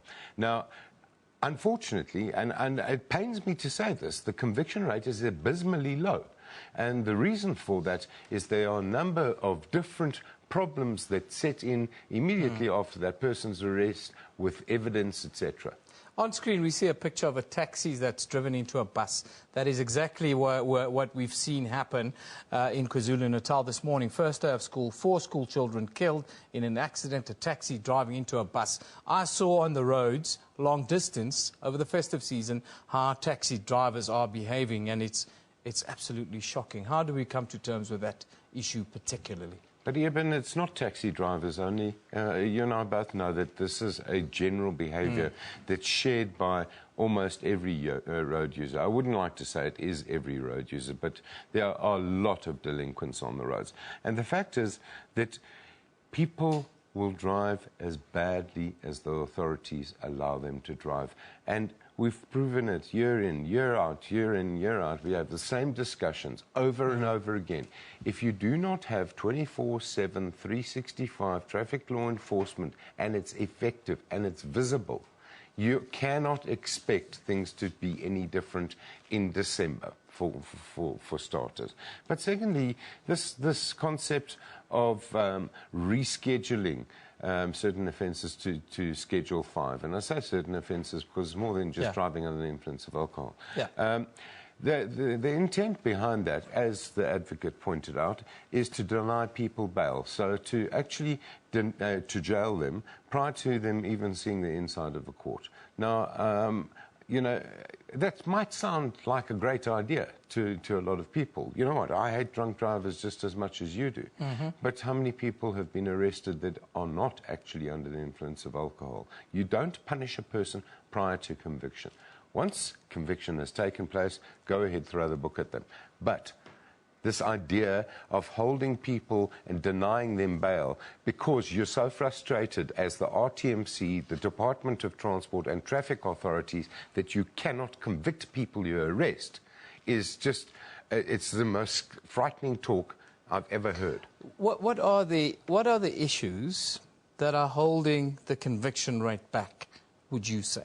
Well, the most glaring issue is the lack of ability on the part of the Department of Health to provide evidential blood sample results in order for a criminal trial to proceed. And let's face it, a court is not going to convict any person unless there is evidence. And I think you should thank your lucky stars for that, because all you need is a traffic officer accusing you of driving under the influence of alcohol. You don't drink alcohol, but the way that our RTMC wants to attack this is it doesn't matter whether you don't drink alcohol. If a traffic officer says that you're under the influence, you're guilty, so we'll jail you before your trial. You know, let's think about this sensibly. The other thing is we are in full support of the idea of introducing minimum sentencing with respect to serious crimes. Now, when I talk about serious crimes, talking about killing a person whilst you're driving under the influence of alcohol or drugs. Okay, and I have to emphasize that because they never talk about drugs, and yet so many people use them when they drive. But, you know, the case of Jub and Shabalala, sorry to keep on dredging up the past, adequately shows just how devastating one of those collisions can be. But I'd like to ask everybody out there, what price is sufficient for taking the life of your child? How long a term in jail would you regard as sufficient for taking your child? And in fact, what term will bring your child back? Why don't we catch and convict? They arrested more than 6,500 people for driving under the influence of alcohol this December by their own statistics. Okay, why don't we see 6,500 people getting convicted before they kill somebody and getting dealt with before they kill somebody, not coming along and trying to close the stable door once the horse is bolted? Howard, thank you very much for joining us today. We've run out of time. That's Howard Dembowski. Howard is the chairperson of the Justice Project South Africa, and Howard called it before the start of the festive season. He actually said the road fatality rate will go up. So we're also conducting a poll, of course. You've been interacting with that poll. Let's have a look at, well, what you guys think about tougher sentences being proposed. Now, 15 years for drunk driving if you take a life. That's what we're putting up. 170 of you have voted. 170 of you have voted. 44% say it's too harsh. 24% say it's a good thing. And 32% say, well, it's long overdue. 54% then say, yes, we need to put drunk drivers, put them in jail. It's a simple thing. Put them in jail for the simple reason, if they take lives, they have to go. This one from T-Man, he says, incompetent, I think, driving causes accidents. Who put these people on our roads? The Department of Transport, corrupt traffic officers, says T-Man. Then Mni Ndo Nodada says, Newsroom, whatever measures do reduce road fatalities, I support the Minister 100%. Godfrey says, punishment can't always be a solution. Roads awareness campaigns might do. Maputa, well, we've got lots of those. Akilia says, before retesting and suspending licenses, first deal with the people that work at testing stations. They seem to rely on bribes, says Akilia. Keep it coming. Keep it coming. This is Newsroom. We love your interactions. We like to know what you think. We want you to give us your views at SABC Newsroom. Now, yesterday, Minister Dipuo Peters announced the official stats in Midrand. Let's just go back and have a look at that. Another shocking post-mortem of the country's festive road activity. In 2016, 1,714 people died over the festive season. This is a 5% up from 2015. 629 people died, a massive 14% increase from the previous year. KZN, Gauteng, Limpopo and the Eastern Cape jointly accounted for 61% of the total number of fatalities. We are not against alcohol. We are not against people taking alcohol. We are against those who drink and then go into a vehicle and drive it. That is the person that we say should not be allowed to be on the roads of South Africa. We are working with the Department of Justice to get these people behind bars. We are working with the Department of Justice to get stiffer penalties. And that is why we say for speeding and drunken driving, we want Schedule 3 to be changed to Schedule 6. We cannot have traffic laws that are allowing for people to be killed on our roads. Serious traffic offenders will soon be charged with Schedule 5 offences instead of the usual Schedule 3. Rampant corruption within the driver's licensing testing centres is another huge concern. A holistic audit process will soon be undertaken to determine how driver's licences and roadworthy certificates are issued. The number of fraudulent activities within our DLTCs, in particularly in terms of the drivers and the drivers, as well as roadworthy vehicles, is quite concerning. It is on those bases that we initiate this process to rid our system of those fraudulent activities. The minister appealed to motorists to help reduce road carnage by exercising responsible road behaviour. Patricia Vasachi, SABC News, in Midrand. Now, the number of fatalities in KwaZulu-Natal have increased, making the province the third highest province in road accident deaths after Gauteng and Mpumalanga. This as the Transport Minister, Dipuo Peters, threatened to make some motorists undergo driving tests again. The Minister, of course, as you saw, was releasing the statistics at a media briefing in Midrand, north of Johannesburg yesterday. Peters says that they'll be auditing testing stations, and depending on the findings, some drivers might have to be re-evaluated. She's blamed higher road fatalities on incompetent drivers and alcohol. Now, to talk to us about the numbers in KwaZulu-Natal in particular, we have the spokesperson for the KwaZulu-Natal Department of Transport, Kwanele Ngalani. A very good morning to you, Mr. Ngalani. I thank you for being with us. Yeah, thank you very much. Good morning. How do you view what has happened in KwaZulu-Natal on the roads over the festive season? Well, the immediate reaction from the MEC for Transport, Xolisi Kaunda, and obviously that of the department is that we had already had an opportunity on Monday to sit down with law enforcement agencies to discuss the preliminary reports, and the indications were that indeed we were heading for an increase, which is quite sad and also a setback, considering that in the previous festive season of 2015, we had achieved, we were the only province actually that had achieved a reduction of 1%. Therefore, going up by 18% is indeed a serious issue as the province. But already on Monday, the MEC has convened a meeting with all heads of law enforcement agencies. We have put together a plan to say, how are we going to develop an integrated and sustainable plan to ensure visibility, to ensure that consistently we address the issue of the scourge of fatalities and carnages on our roads. Now, Mr. Ngalani, I'm sure if you can see on the screen there's an orange strap that runs. It talks about breaking story, an accident, children on their way to the first day of school, taxi hits a bus, 4 school-going children dead, Nduzuma just north of Durban there. Your reaction to that on this day where school is supposed to start, children losing their lives when they should be looking at their future? Well, we have received a report of the accident. Currently, our teams are on the ground with all the other assistant emergencies.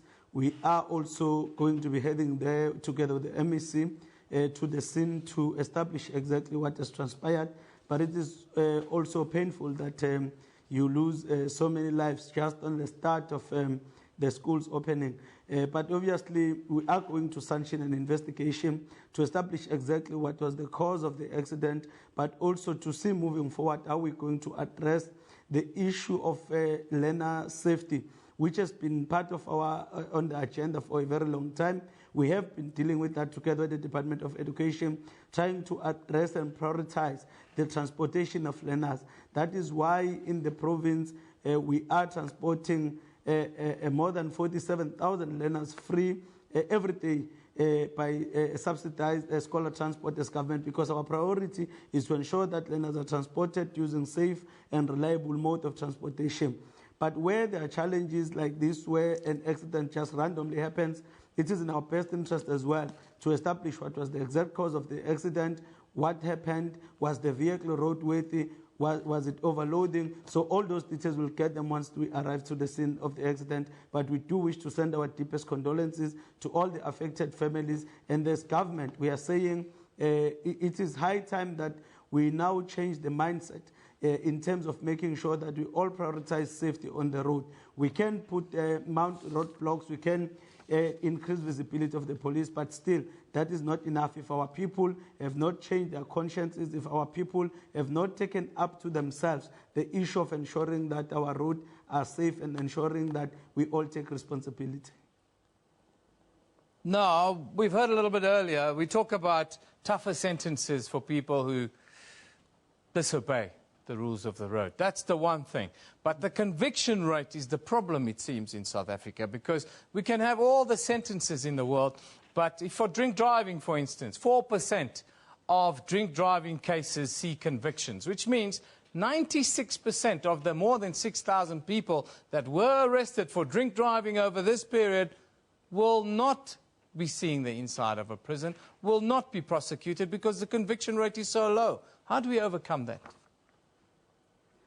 Well, let's start by saying, in the case of KwaZulu-Natal, for instance, one driver was caught during the festive driving at the speed of 223 on the N2 South. The magistrate decided to hand down a fine of 40,000 rand and suspended the license for 12 months, which we think is a step towards a positive direction. The MEC will be meeting with the leadership of the prosecuting authority in the province and through the Justice, Crime and Prevention cluster in the province to discuss how do we ensure uniformity in the manner in which we apply the law when we are dealing with these cases. We know that prosecution should be independent and is independent, but at least we want to ascertain a common understanding on how we should all be dealing with cases of this nature to ensure that there are punitive measures against those who are deliberately violating the law. But also, we are grappling with the issue at the national level as well of government of technicalities with regard to the use of the breathalyzer and so forth. But in the province, there is an undertaking by the MEC Kaunda to engage with the health counterpart to make sure that we all work together with the Department of Health in making sure that in all our operations, there are health facilities, there are nurses, so that we speed up the process of drawing blood samples that can be used as evidence in the court of law. We hope through that memorandum of agreement, we'll be able to deal decisively with the issue of securing convictions. Mr. Ngalane, thank you for joining us. That is a spokesperson for the KwaZulu-Natal Department of Transport, Kwanele Ngalane, joining us live from our Durban studios, talking about, well, what has happened in the province over the last few weeks there. Now, moving further afield, in international news, the big international story of the day, outgoing U.S. President Barack Obama gave a farewell speech to the American nation in Chicago, his hometown. He looked back at his legacy as he encourages supporters demoralized by the election of Republican Donald Trump to feel optimism about the future of the country. The Democratic president expressed some nostalgia as he prepares to leave the White House on the 20th of this month after 8 years in office. Yes, our progress has been uneven. The work of democracy has always been hard. It's always been contentious. Sometimes it's been bloody. But the long sweep of America has been defined by forward motion, a constant widening of our founding creed to embrace all, and not just some. If I had told you 8 years ago that America would reverse a Great Recession, reboot our auto industry, and unleash the longest stretch of job creation in our history,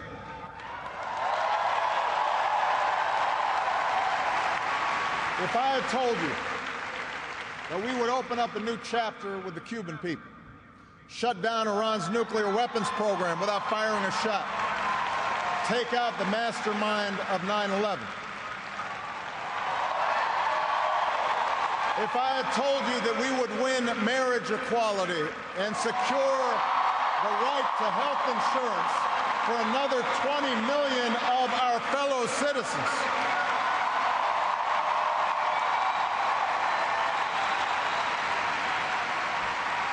if I had told you all that, you might have said our sights were set a little too high. Yeah, coming to the end of an era. On the 20th, Donald Trump will be sworn in as the new American president, and the world is holding its breath. But let's take a look at the front pages from around the globe. We'll start in Israel, where the Jerusalem Post reports that President Barack Obama and Israeli President Benjamin Netanyahu did everything but come out and call each other liars in separate appearances yesterday, just days before the president formally leaves office. Then in Australia, the Australian says the federal government there is urgently preparing new budget measures to deal with explosive growth of the online economy as Scott Morrison vows to confront the growing pressure on tax revenue. Then finally in the UK, the Independent reports that household food waste increased to 7.3 million tonnes in 2015. New figures have revealed, leading to accusations the government is failing in its ambition to bring down waste in Britain. Let's now go to our Facebook page here on Newsroom. Yes, it's a place where you can find all the latest. Just go there and like the page, mind you. The Western Cape government has appealed to the public to come forward with information regarding incidents of mosque vandalism in the Cape Peninsula. Then South Africa will host the first United Nations World Data Forum in Cape Town at the International Convention Centre later this month. It's scheduled to take place from the 15th till the 18th of January. Finally, a quarantine notice on horses has been issued by the Northern Cape Department of Agriculture after a suspected case of African horse sickness was reported at Kuruman in the Karoo. You can find all of those and more stories on this page, or you can go to our website. That's sabc.co.za/news. We're going to take a short break. When we come back, we'll be talking to the Automobile Association in the shape of Leighton Beard, who's standing by in the capital, Pretoria, to tell us what they think of the carnage and what's the way forward for us. How do we go from here after a short break?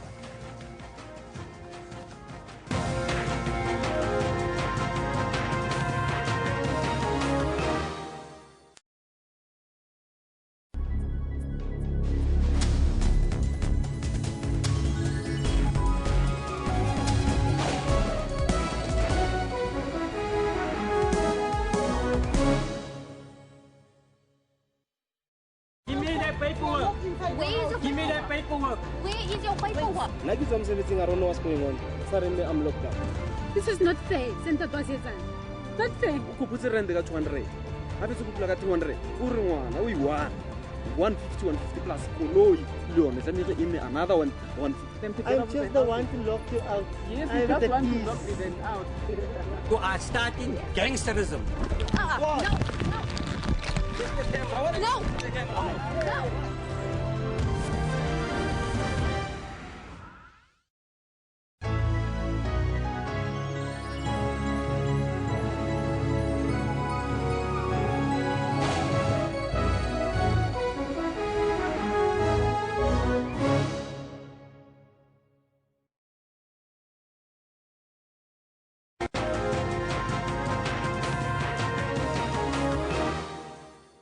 Welcome back, everybody. You're still with Newsroom on SABC News. It's about 22:11 here. We'll be live with you until midday today. Now, the Automobile Association is concerned with motorists who are warning others about roadblocks and speed traps, that they are compromising road safety and traffic enforcement measures. Now, according to the AA spokesperson, Leighton Baird, warning others is counter to the whole spirit of addressing road safety in South Africa. Leighton Baird is in our Pretoria studio this morning to talk about road safety campaigns, their effectiveness. But first, I want to start with the warning of other motorists. We seem to have a culture of that here in South Africa. We even have websites and Twitter feeds and that kind of thing that deals with it. You must be very concerned. Look, I think it is very concerning because it adds to this whole problem that we have of road safety in South Africa, Eben. You know, when we look at an issue such as a roadblock, which is intended to take drivers off the road that shouldn't be on the road, you know, people who are warning these drivers are in effect, actually warning bad, reckless, negligent drivers to stay on the road and when to look out for the traffic police. So it is very concerning. And I think apart from going against the spirit of road safety, it's a very, very dangerous and selfish practice of other motorists to do this. Now, Leighton, of course, you must have seen, we've spoken to just about everybody in the food chain today. The one thing that came out is the fact that, yes, drink driving is a problem and people are being arrested for drink driving, but the conviction rate sits at around 4% for drunk driving, which kind of defeats the entire purpose. What would you like to see as the AA with regards to convictions of traffic crime? Look, I agree absolutely with what Professor Barrett and Howard Dembowski and your spokesperson from KwaZulu-Natal said. The conviction rates are absolutely too low. They do need to be increased. But I think the point that we made is that, you know, you can have these campaigns at these very specific times of the year. And we see a lot of people are pulled off the road and a lot of people are fined at these times of the year. But there are a lot of questions that arise from this. If a car is dangerous to be on the road at the festive season, why is it not dangerous to be on the road a month before then? And why is it not taken off the road a month before that festive season? What we would prefer to see, Evan, is a situation where reckless and negligent drivers are pulled off the road. People are pulled off the road for moving violations rather than pulled off the road for expired fines or expired licenses. Those are important things, and we're not saying they mustn't be dealt with, but there must be more of a focus on moving violations. That's very critical. Now, we've seen the minister come out yesterday, and the minister, of course, is now talking about drunk driving being a focus and making it a Schedule 5 offence, and other, of course, she pointed out a few others. Do you think putting harsher penalties for traffic offences, do you think that'll be a deterrent, or are we too far down the road? We need a more holistic view. It's a very good question, Evan, and I think the answer to that is twofold. We do need a more holistic view. We do need a more comprehensive road safety strategy in South Africa that provides a framework for how we deal with road safety in South Africa. That is the important thing. But the point that you made earlier, you know, if we make it a harsher crime or the penalties are harsher, what impact will that have if we don't convict people who are actually pulled off for this crime? So we can have the harsh penalties, but if the people aren't convicted, it will mean nothing at the end of the day. Now, you at the AA, you see this kind of thing week in, week out, year in, year out.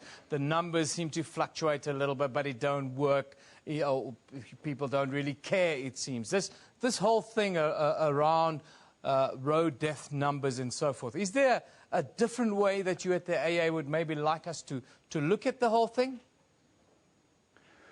Look, I think the fact that we've got these numbers is at least a starting point for us to look at how to solve the problem. The concern that we have, and we mentioned this in December 2016, and we mentioned this in December 2015, is that we know the numbers are not going to come down. We have a feeling that the numbers are either going to stabilize or go up. What was very concerning about the figures that we released yesterday, the 1,714. Now, people may say, yeah, but it's only a 5% increase on the year before. But it's an increase. It's not stabilized and it's not come down. It's gone up. And that is very concerning. So the numbers as we have them, you know, the way that they're reported, I think they do give us a framework. But obviously they have to come down. How we bring that down, I think at the moment, Eben, is the big question. The campaigns. The campaigns, are they good enough? Some say they're not working. I think they are working, because if there weren't any campaigns, it would be total carnage on our roads, no doubts. But the campaigns, how do we get the campaigns to then maybe be a little bit better or hit it home a little bit more? Do we go the Australian route where we go with these garish advertising campaigns? Yeah, shock advertising, I think, may have a place. I mean, I don't know whether it will work or whether it won't. But, I mean, you know, certain examples throughout the world have shown that maybe it does work. I'm not convinced. You know, we speak about the success of the education and awareness campaigns, but the results indicate that they haven't been that successful. Now, if we take those campaigns out of the picture, would the results be even worse than what we see at the moment? It may be. At the moment, we've got a massive problem. We have carnage on our roads, and we need to deal with that. Maybe it's a question of increasing the campaigns, but I think the problem lies, again, and I'll bring this back to you again, Eben. We need a holistic approach. We need a road safety strategy that is actionable and implementable, and it needs to be put on the table sooner rather than later. And we need to follow through. I'll take that with me from you today, Leighton Beard. Thank you very much. That's Leighton Beard, spokesperson for the Automobile Association here in South Africa, coming to us live from the capital in Pretoria. Now, of course, Selwyn Nathan says the BMW SA Open will offer something exciting yet tough. Golf over the weekend as some of the world's best golfers descend on the Glendower Golf Course here in Edenvale, Johannesburg. He was speaking to us at a gala dinner last night hosted by the city of Ekurhuleni.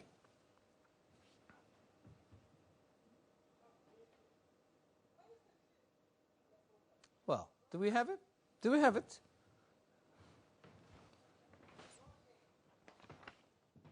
This BMW South African Open here in the city of Ekurhuleni has grown over the last few years. You can see what Ernie's relationship with different players of the world starting to bring like real top-class players to the country. His trade-off that he did with Rory, he'll play in the Irish Open, Rory will come play in the South African Open, Nick Faldo coming with his youngsters to play against the Ernie Els Foundation. It's going to be an amazing week, and you know, on top of these players, we've got a most amazing field of, 70 guys from outside Europe, 70 guys from South Africa. The qualifiers are coming through today, so we're really excited and we're hoping for a most amazing week. And the Glendower course all prepped and ready to go, I imagine? Well, I played it today, and it's going to be scary come the weekend. You know, it takes 2 days to mow this course, and we're not going to mow it over the next 3 days, so I think that you're going to have some serious rough come the weekend. Tough pin positions, fast greens, and the best player is going to have to drive the ball well and putt well. So there you go, there's a golf tournament. I suppose the only worry is the weather. Well, hopefully we've had the weather. The weather's made the course magnificent. The flooding is a problem if there's too much rain. But if we have the odd thunderstorm, we've got time to keep going. So please God, everything's going to be fine. We're going to have a great week. We're going to have great weather, and we're going to have great crowds, and we're going to have a fantastic win. I'm now supposed to be a seasoned campaigner, which doesn't really feel the role I'm filling at the moment, but I can't believe it's been a year. I got the Facebook memory this morning of holding the trophy, which is a little bit surreal. But yeah, hopefully I can get another year at it, another SA Open Championship under my belt. It seems relatively easy for the South African golfers. Of the last 20 tournaments, 13 have won by South Africans. What gives you guys the edge? I think any time that you get to play in South Africa, it's always going to be quite tough to beat us here. Obviously, the weather plays its massive part. Also, the different types of grasses that we have here. The people don't really expect us to have the golf courses that we do, but we have some incredible places. Like the Premier just said, some of the best golf courses in the world, and the European Tour doesn't really experience the quality that we do over the whole year. So I think we're always quite tough to beat the South Africans on our home soil. We have a lot of pride in our national open, and the boys are all going to be trying to keep that trophy on a house soil. It's definitely not going to continental Europe, though.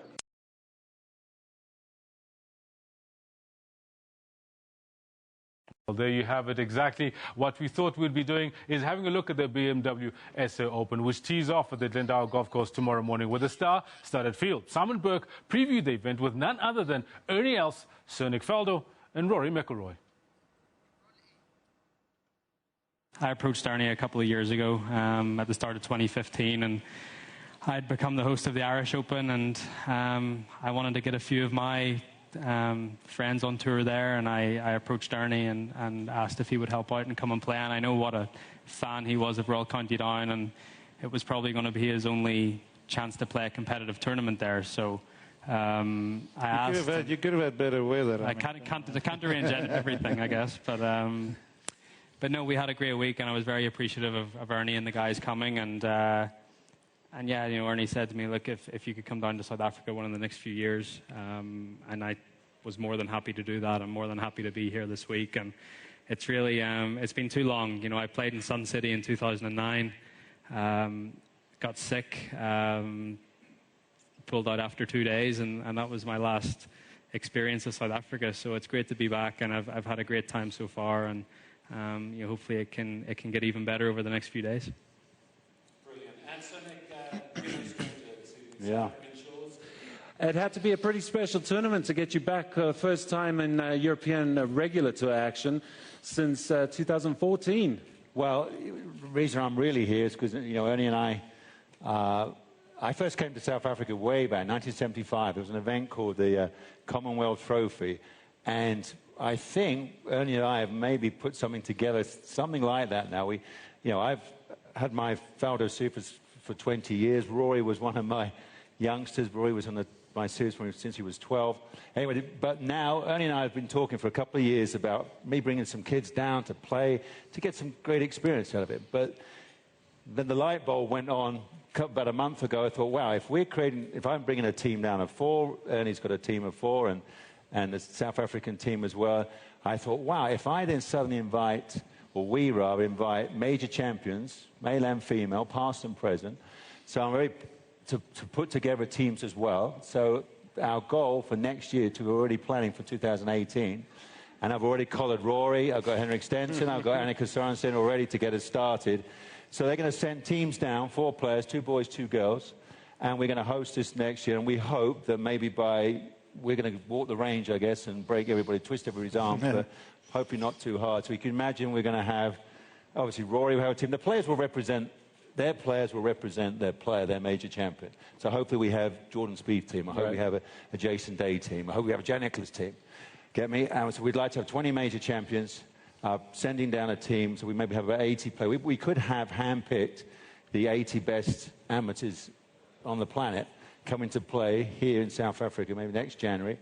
And so I think we've thank you, yeah. I think we've hit on something that, you know, it started off very small, and we realized, wow, by doing that, we could create a global amateur event where it's the players, in our game, the players looking after the players. As you can see what these two, they're doing their friendship swap, and Ernie and I have had a great friendship for all our careers, and we both, all of us, do our bit for either junior golf, amateur golf, on and off the golf course. And I think as I said, I'm very excited. I think we could instantly next year have one of the best amateur fields in the world. Well, it certainly seems like the Faldo series is growing from strength to strength. Yeah. Added a new continent. You've got Ernie to thank for that. Yeah. But what happened when your 2 foundations faced off? Ernie, perhaps you'd like to tell us. He brought in the A-team, the pros, basically. You know, the winners of his Faldo series, they were quality players, great kids.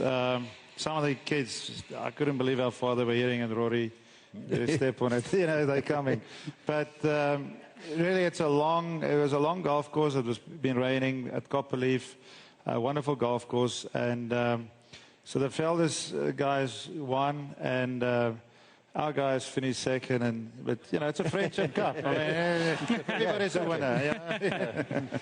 But it was a great couple of days. They had a great time, and you know, there was an individual score also, and obviously the Friendship Cup. So it's all in good stead, and, you know, it was the first one, and as Nick says, you know, we're going to keep going now and try and create something better and bigger, with the help from our major champions, Darren Clark, and so forth. You've got a lot of things on the go. Where does playing come into it? Hosting, schmoozing with, you know, getting the recognition from the government ministers, doing this great, incredible golf development. We're all friends, yeah. You know, and you know, it's amazing how this, in the last couple of years, how it's grown. Remember, we were just down the corridor here in a small room, a couple of years ago, and today at the Pro-Am we had so many players play there, and I'm glad to see a lot of you guys have come.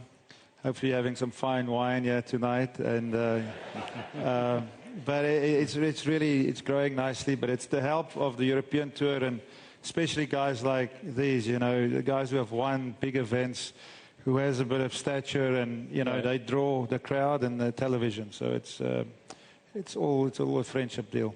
And it is serious when it gets down to the competition. Rory, you're obviously here for that. What do you expect to achieve at the beginning of the year? Yeah, I mean, I've usually started the year well, like in the past. You know, I'm starting the year a week early this year. You know, being down here in South Africa, I usually start the year in Abu Dhabi. I have done for the last since I have been on tour, and I've played well there. So I hope to get off to a great start here. As Ernie said previously, it would be great to get in the mix over the weekend. You know, there were some great players here, and Brandon, as he said, is probably one of the hottest players in the world right now, and defending champion. So he's going to be very difficult to beat around this golf course. But I'm feeling good about my game, and hopefully I can be in with a good shot on Sunday. Great stuff. And Sonik, what do you make of the South African talent coming through? You must have heard of the likes of Brandon Stone. Of course, yeah.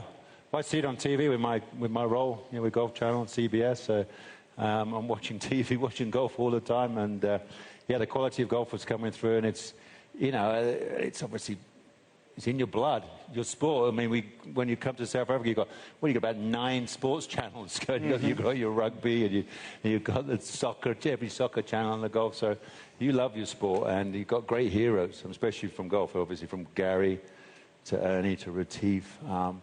You guys, you know, set the trend. You have out on tour so many major champions. I mean, it's very impressive. How many Louis and Charles? Absolutely. That's pretty impressive when you field your big 6. They're pretty darn good, aren't they? Yeah. Well, we're going to wrap up our broadcast, but because Ernie, you're the host, you're going to get the final say. Tell us what we can look forward to this weekend. I think it's going to be a wonderful week. I mean, we've got some really good players. Obviously, a lot of rusty players, including myself. You know, we just come off a bit of a winter break. So the guys want to shake the rust off a little bit. It's going to be quite a long golf course. There you have it, the preview of the South African Open, which tees off tomorrow morning. We've almost run out of time for this bulletin. Phil Hawkins is standing by with the weather.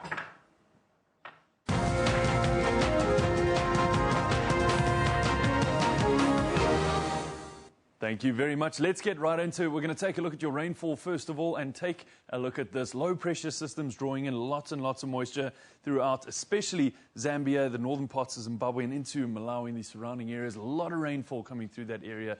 Widespread showers and thunder showers there. But it's also being drawn down in towards southern Africa, towards Botswana, Namibia, and South Africa's central regions there. Scattered showers and thunder showers for these regions. Windy conditions along South Africa's western interior, as we see that low pressure system there, as well as its eastern coastline, between 40 and 50 kilometers per hour. So it's going to be a gusty one in some areas. Excuse me, it's also going to be a gusty 1 and 2 tomorrow. As we look towards Mozambique's east coastline here, we're going to see the localized low pressure system there. Again, drawing in a lot of moisture, but also bringing in a lot of wind for the area. Let's take a look, though, in a little bit more detail what's going on in your city today. Cape Town peaks at 27 degrees. In fact, the whole of South Africa really expecting a warm to hot day there. Even Bloemfontein's at 25 degrees Celsius and Pretoria at 30. So it's going to be a fantastic afternoon for today for the most part. What we will see, though, is slightly higher pressure systems coming in towards Mbombela and the surrounding areas. Maputo, though, does expect some isolated showers. More heavy rainfall coming in towards Harare and Bulawayo, of course, as we saw there. We're seeing dense cloud cover in these areas as well. And that dense cloud cover comes in towards Lilongwe as well. This is where we were seeing those widespread showers and thunder showers around Lilongwe.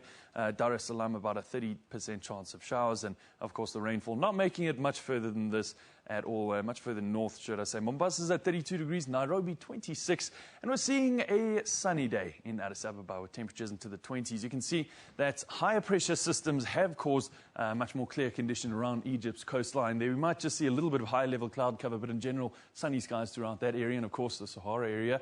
We're not going to see these low pressure systems being able to draw too much moisture far north, but a low pressure system coming down from Europe has drawn some rainfall in towards Algeria. It's only isolated showers, but nevertheless it is going to be there for today. By tomorrow though, it's gone. We're going to see almost no rainfall, if any whatsoever, as another high pressure system comes in and begins to mitigate the effects of that dormant low pressure system now. Let's take a look though at what's happening in terms of the temperatures. Well, this is where you see the difference between summer and winter. Of course, Tripoli at 14 degrees and Benghazi the same, Baghdad at 9 degrees. Definitely winter temperatures coming into the northern parts of Africa, and nothing changes as we move further west. Again, we're going to see a cold day in Tunis, 15, Algiers 14. Rainfall in these areas, as we saw on the map, but warms up steadily. Marrakesh 18, Las Palmas 18. Temperatures by the time you reach West Africa's southern coastline into the 30s, with just a smallest chance of rain around Abidjan. That's where we're going to leave your weather for now, but stay tuned. Lots more coming up.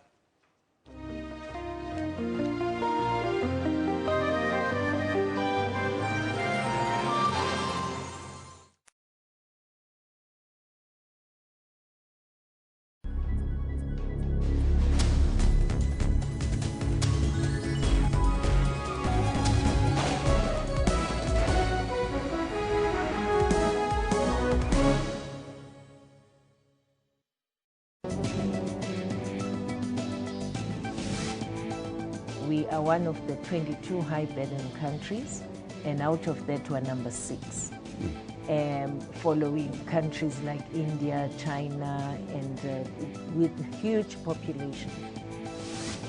Cough, night sweats, weight loss and fever, and cough being the most important of those. So, and especially if the cough lasts for more than 3 weeks, then you really have to worry and get tested for TB. The motivation is to affect behavior change, particularly with people who cough and who may be carrying the bacterium. So encouraging people to use the elbow.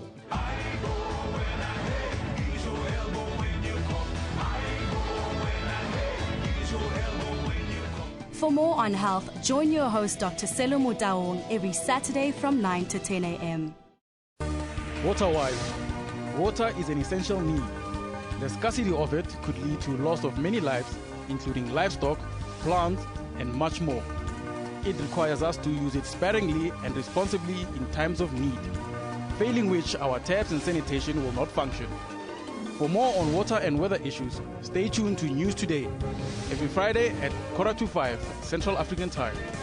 SABC News, making you water-wise.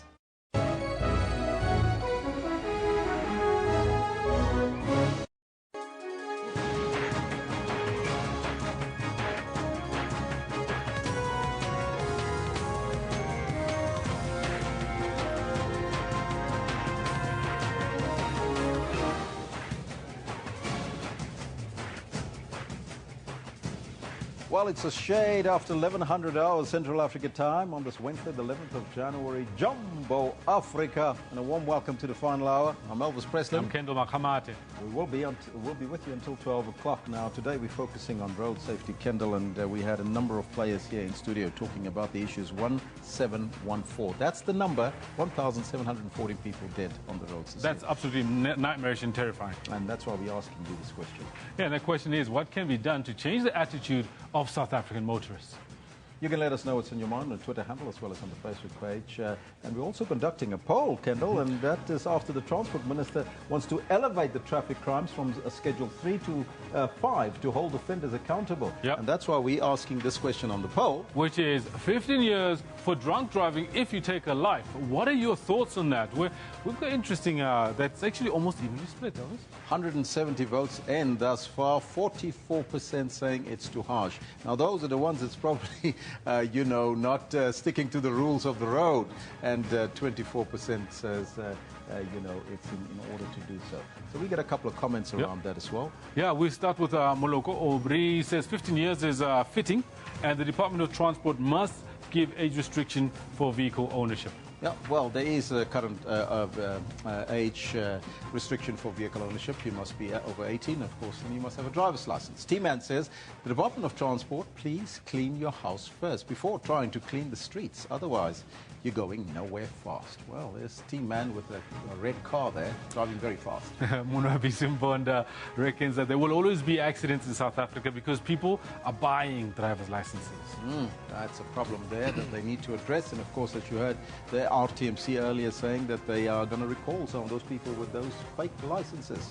Emmanuel says, driving under the influence and driving above the speed limit, that must warrant 5 years in prison plus a revocation of your license. Well, Elvis, you know, I've been thinking about something. Surely there should be something to govern the speed of cars. If the speed limit in South Africa is 120 kilometers an hour, why are we selling cars that can go at 200 k's an hour? That's a question I've been posing to the motor manufacturers for years. Why are you doing that? Because you know people can only drive 120. Yes, and why are we allowing it? Exactly. Well, that's another question there. Maybe another interrogation on the newsroom. But right now, let's take a look at the news headlines.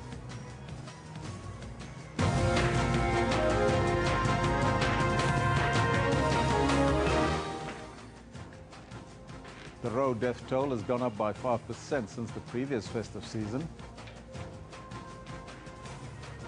Many top officials, including the Deputy President, Cyril Ramaphosa, will be visiting schools to assess their readiness as part of the Department of Basic Education School Readiness and #Back to School program. And the outgoing U.S. President Barack Obama has given an emotional final speech in Chicago, urging Americans to stand up for U.S. values and reject all forms of discrimination. Now, those are all your headlines, but before we get to the news, let's find out from Kendall what's happening on the sports front. Elvis, thank you very much. We've been improving quite a lot at the South African Open that's happening out at the Glendower in Edenvale. Rain notwithstanding, they should be teeing off tomorrow morning. This is what's coming up in the sports today. I'm feeling good about my game, and hopefully I can be in with a good shot on Sunday. As the world's best golfers descend on Johannesburg, Rory McIlroy is looking forward to getting in with the fighting chance. On the basis of that header and also your conversation, he would know it was about nearly a shot of coke. He knew it. Certainly, there was because certainly a specific. Certainly. A UK anti-doping inquiry finds that the IAAF president, Sebastian Coe, must have known about a doping cover-up and decided to call him back. Africa, for example, has 54 members, one less than UEFA, and has 5 participants, whereby UEFA has 13 participants. So these are certainly things that need to be looked at. But at the end of the day, each confederation will have more representatives in the World Cup than today. This is simply the laws of mathematics. FIFA President Gianni Infantino praises the expanded World Cup, saying it doesn't add a burden to players and that football is more than just Europe and South America. In this hour, we'll also be chatting to Mike Proctor, former convener of selectors for Cricket South Africa, about the state of South African cricket, especially around the Colpack deal excellence. Be sure to tune in for that at about 11:30 or so. For now, it is back to Elvis, who's got the news. Thank you, Kendall. Top story this hour, the top of government officials are at various schools today around the country, monitoring the opening day for 2017. Now, this is part of the Department of Basic Education School Readiness and Back to School program. The Deputy President, Cyril Ramaphosa, and the Basic Education Minister, Angie Motshekga, were at the Pelelang Secondary School at Parys in the Free State as recognition for the province's achievement for the best matric results. Your teachers, as Minister Motshekga was saying here, are doing phenomenal work. Your teachers are going the extra mile to make sure that you get good results. And I was particularly pleased to hear that teachers in this school do go the extra mile. They work longer hours, they stay on, they don't watch the clock. They are, as the president often says, in class on time. And they don't watch the clock. They make sure that they deliver a good education to all of you. And then they also focus on the camps. I was very impressed to hear that a week before the exam, the matric exams, the matriculants go on a camp. and they stay out there, and once the exam starts, they all sleep here at the school to write their matric exam. They no longer travel all over and waste a lot of time. They just remain focused. This is the first time I hear of this. And this is what is making this school the best school. And we want you to be the very best school in the country. And it is in your hands to make this school the very best in the country. Now, it's not only learners gearing up for the new school year, educators too are preparing to welcome the class of 2017. Over 10 million children are expected to return to school today. School teachers returned to the classroom on Monday, and here at E.P. Borman Primary School in Johannesburg, preparations are in full swing. Desks have already been set and charts put up, so when the buzzer rings, the new pupils will be welcomed. Meeting the learners for the first time, introducing myself, getting to know them as well, their hobbies, their interests. I also am all for sports, so I think in that way I connect well with them. Almost 1 million grade 1s are expected to enter the schooling system for the first time this year. But it's not just new pupils. Recently graduated teachers also entering the school environment. Normal nerves are setting in, but I've been to many black teachings at university, so I'm hoping that has got me ready for this.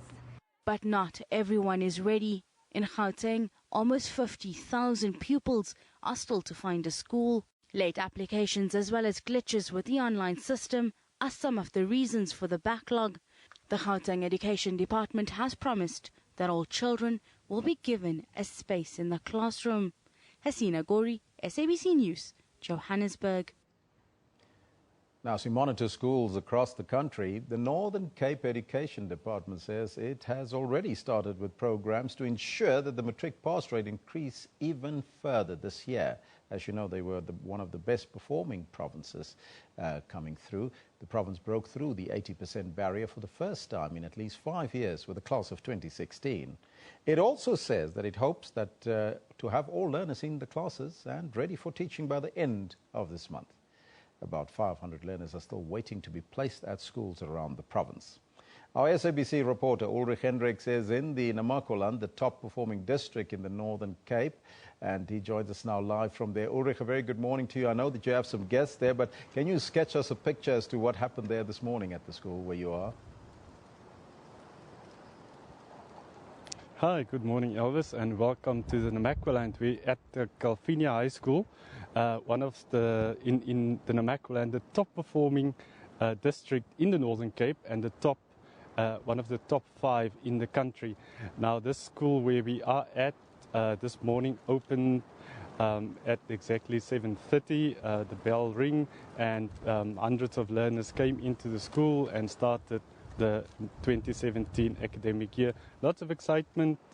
This is high school, so a lot of grade 8s came in through here. The Department of Education says that they are 94% or more than 94% ready for this school year, with furniture ordered, learner material and other material needed for the start of the academic year, either at schools or on their way to schools, promising that by the end of this year, by the end of this January, the extra 500 also being placed at schools or waiting to be placed at schools will be placed at schools. But to talk about the new academic year, we have one of the learners, one of the grade 8 learners starting a career at high school, is Esther Squires. Good morning, Esther. Tell us, how do you feel about this new school year? You're at the verge of your final sort of 5 years before you leave school. Well, at first I was kind of scared because I did not know what the school had in store for me. But then after meeting the teachers, seeing my new friends, I was really happy and excited. I feel that there is a really happy future for me here at high school. You're coming to school that's academically quite a good school. What subjects are you thinking about taking, and how do you feel about the school specifically? Well, how I feel about the school is I am really proud being here with our 100%. And I'm thinking of when I'm in grade 10 to take maybe math and also biology and also English and Afrikaans, but those come in anyway. And I'm still thinking about it because it's a really big decision, but I'm really excited and I am really planning ahead. So, talking about planning ahead, you've got 5 years still to go. Have you given any thought about what you want to do when you grow up? Yes, well, I was thinking when I'm now in grade 12, 18 years old, I was thinking of getting a part-time job so that when I am now out and I can go to university, I can partly pay my own fees, but also that I have like extra money when I'm really hungry or if I need some school stuff. I mean, university stuff. And career-wise? Career-wise, I'm thinking of maybe going into the farming business because I'm really fascinated with the way that wool is made into products, and I am really interested of maybe beginning my own business one day. Thank you very much. Esther Squires, one of the grade 8 learners here starting a career today. Thank you. Well, young lady with planning ahead and looking ahead to her future. But let's talk about this school, Calvinia High School. This is a very good school. It had 100% pass rate for a couple of years last year. It just decreased a bit to just over 80%. Lynette Lowe is one of the teachers talking to us about the school. You've had 100% pass rate for a couple of years. Then you dipped last year. Still a good record though. Yeah, it's always a good record. It's a school. Luckily, the school has a very experienced staff. So I think whenever we face problems, we know that we have to focus on the learners only. Yeah, we still face problems this year. We are severely understaffed, but we'll do the same as last year. We'll focus on our learners. Yeah. So I suppose you'll want to push that pass rate up to 100% again. Yes, we strive for that every year. Unfortunately, we can't control everything.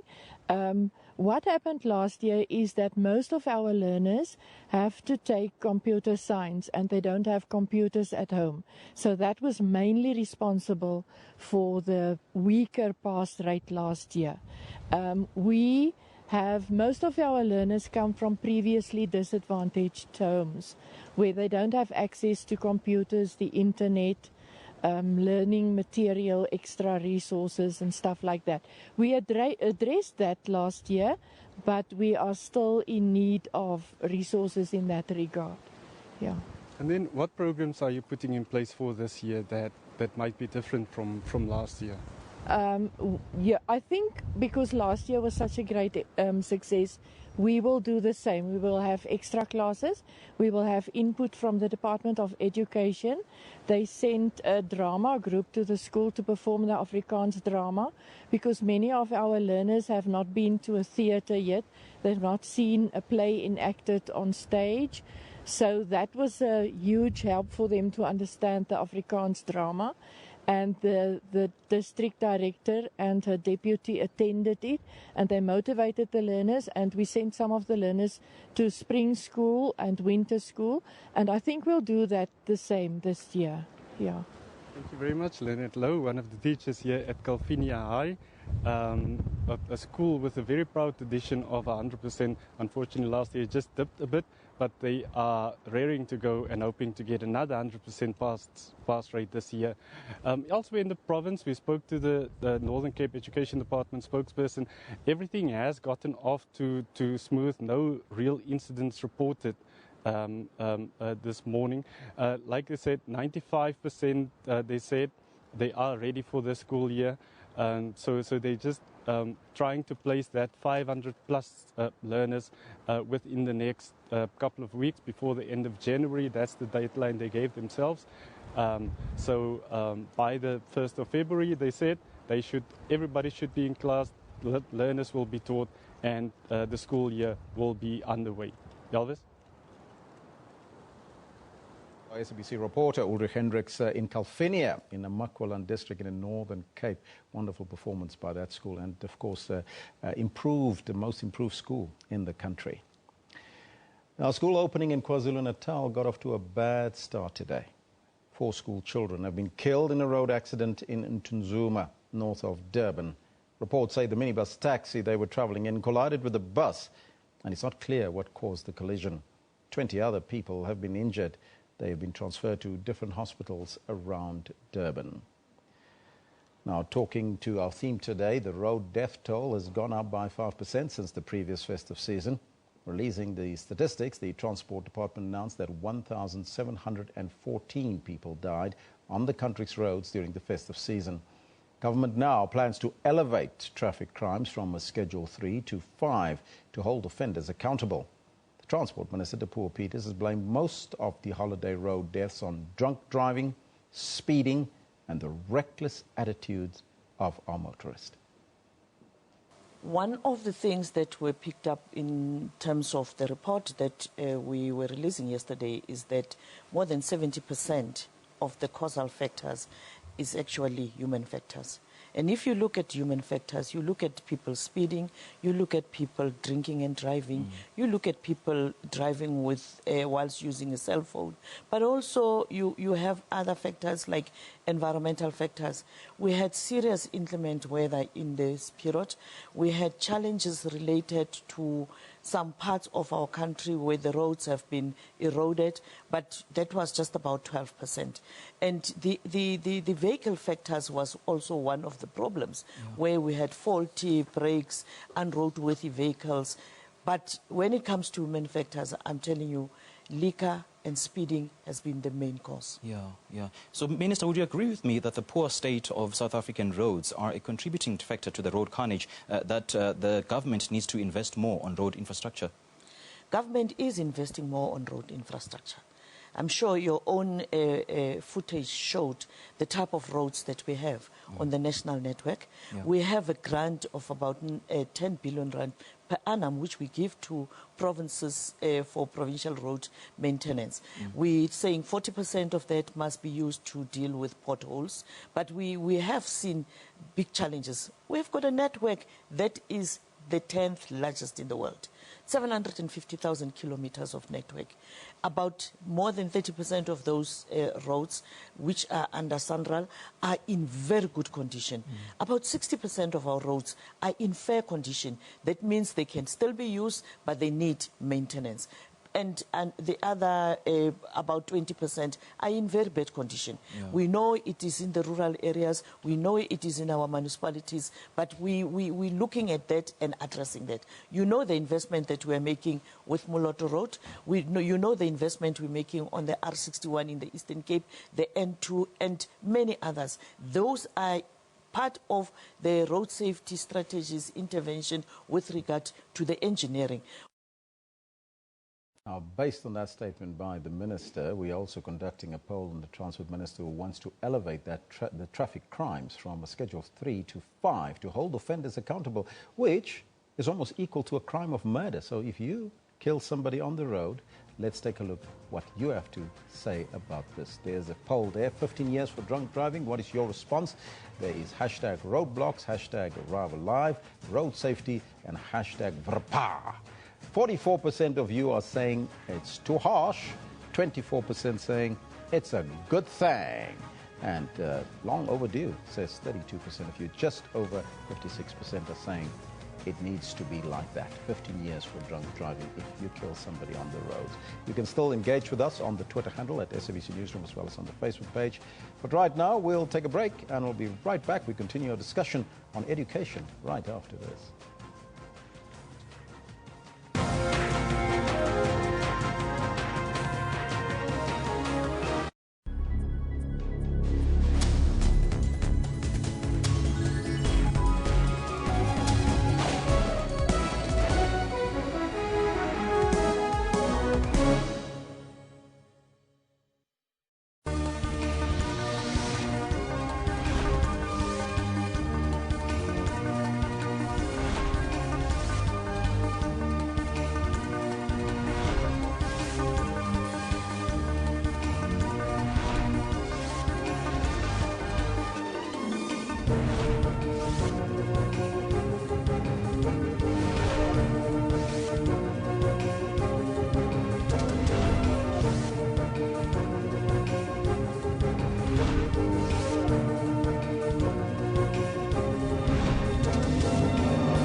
2017, with the new academic year well underway, the Gauteng Education Department still has about over 50,000 pupils to place into schools. I hope that that number has been revised this morning.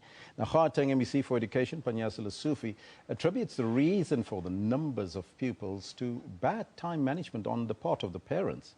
Now, to talk to us about the issue of learners not being placed in schools countrywide, we are joined in studio by Mr. Elijah Mpumalanga from the Department of Basic Education. Mr. Mpumalanga, very good morning to you and welcome. Morning, thank you. It must have been a very busy morning and a busy week ahead before the schools opened.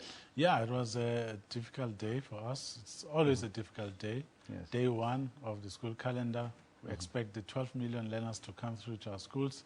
Our teachers were already there for 2 days, Monday and Tuesday. Today, they were receiving our learners. So it's always tough.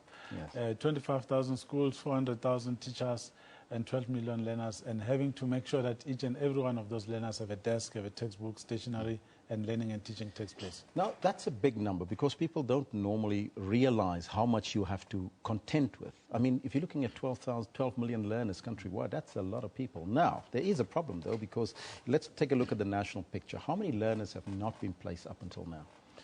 Well, I don't have the Western Cape figures as yet, but the last time we checked it was 20,000. I think the number has since gone down because the districts there are working very hard to make sure that learners are allocated spaces in different schools. In Gauteng, the number was 58,000, but they said they'd reduced the number. They'd placed 18,000 in the past 48 hours. So we hope the number will continue to go down every hour because we want to make sure that those learners that are still unplaced are also given spaces in our schools so they can join the rest as learning and teaching is taking place. Is Gauteng the biggest problem in terms of learners being placed?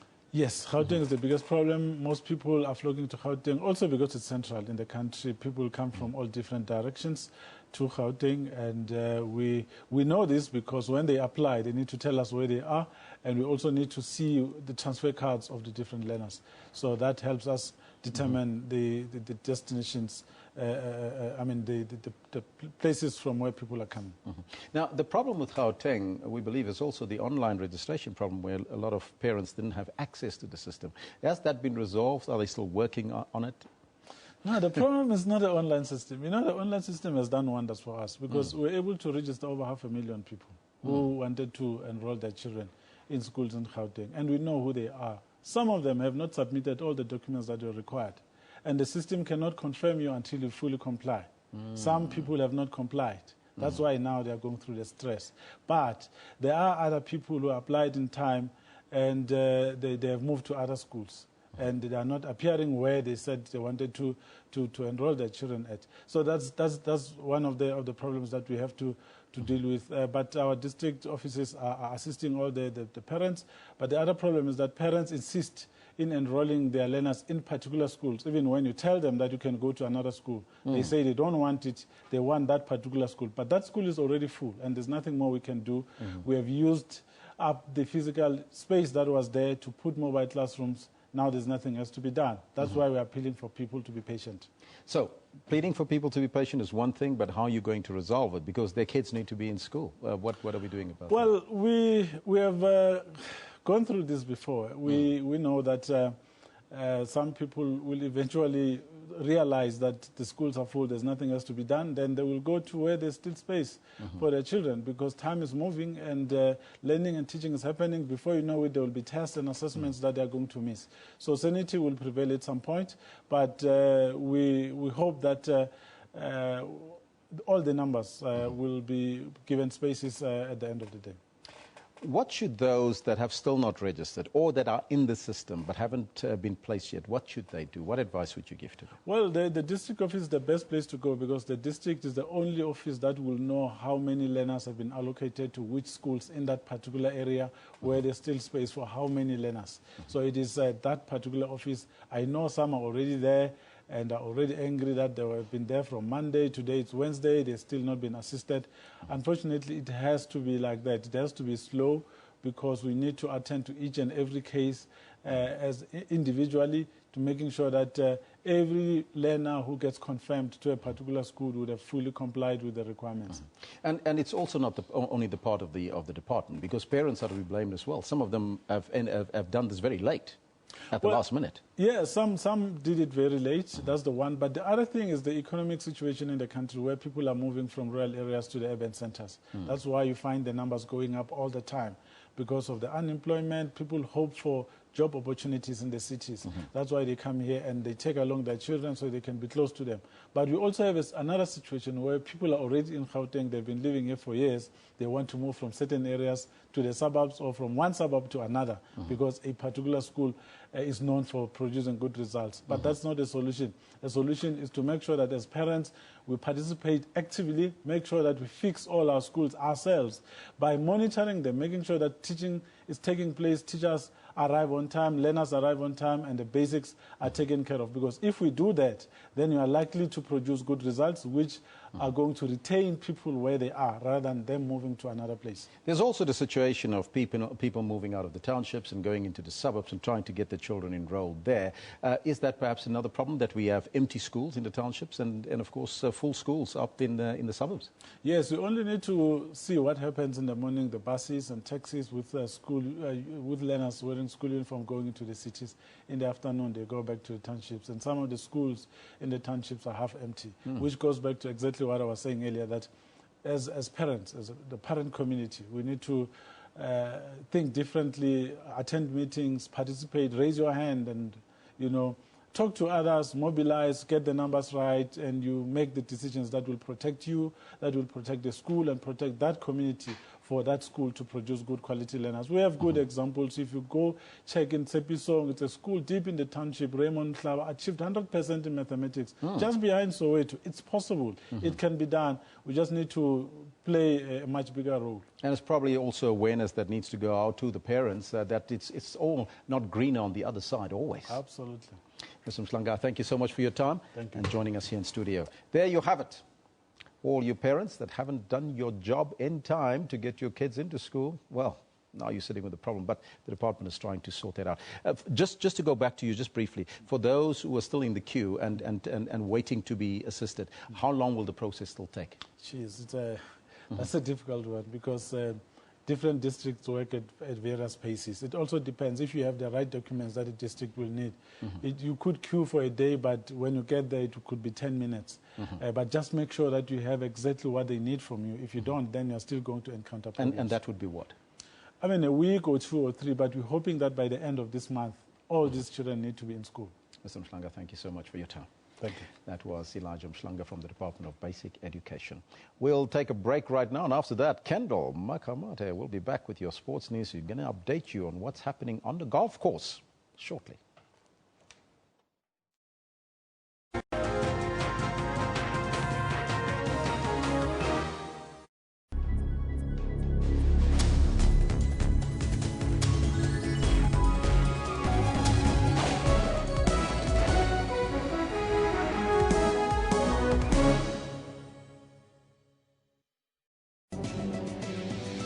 One of the key things that you have there is preservation of the teeth, so that when you can function, you can chew your food.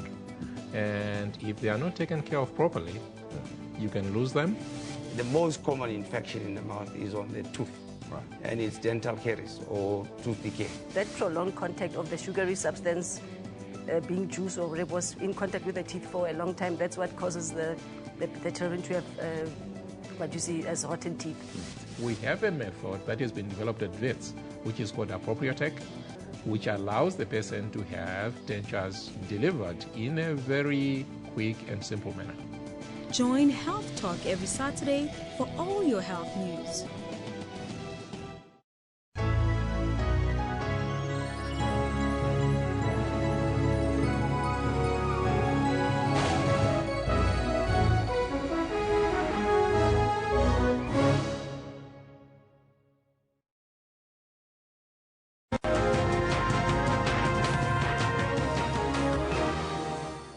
Welcome back. Now, as Elvis promised, we're going to be talking about golf. However, more importantly, we've got a guest that's waiting for us, Mike Proctor, former convener as well as Proteas coach. And before we speak to him, though, here's a scene setter. The Proteas series win over Sri Lanka was seriously marred by the news that Proteas players Kyle Abbott and Riley Rousseau had signed co-pack deals with Countryside Hampshire.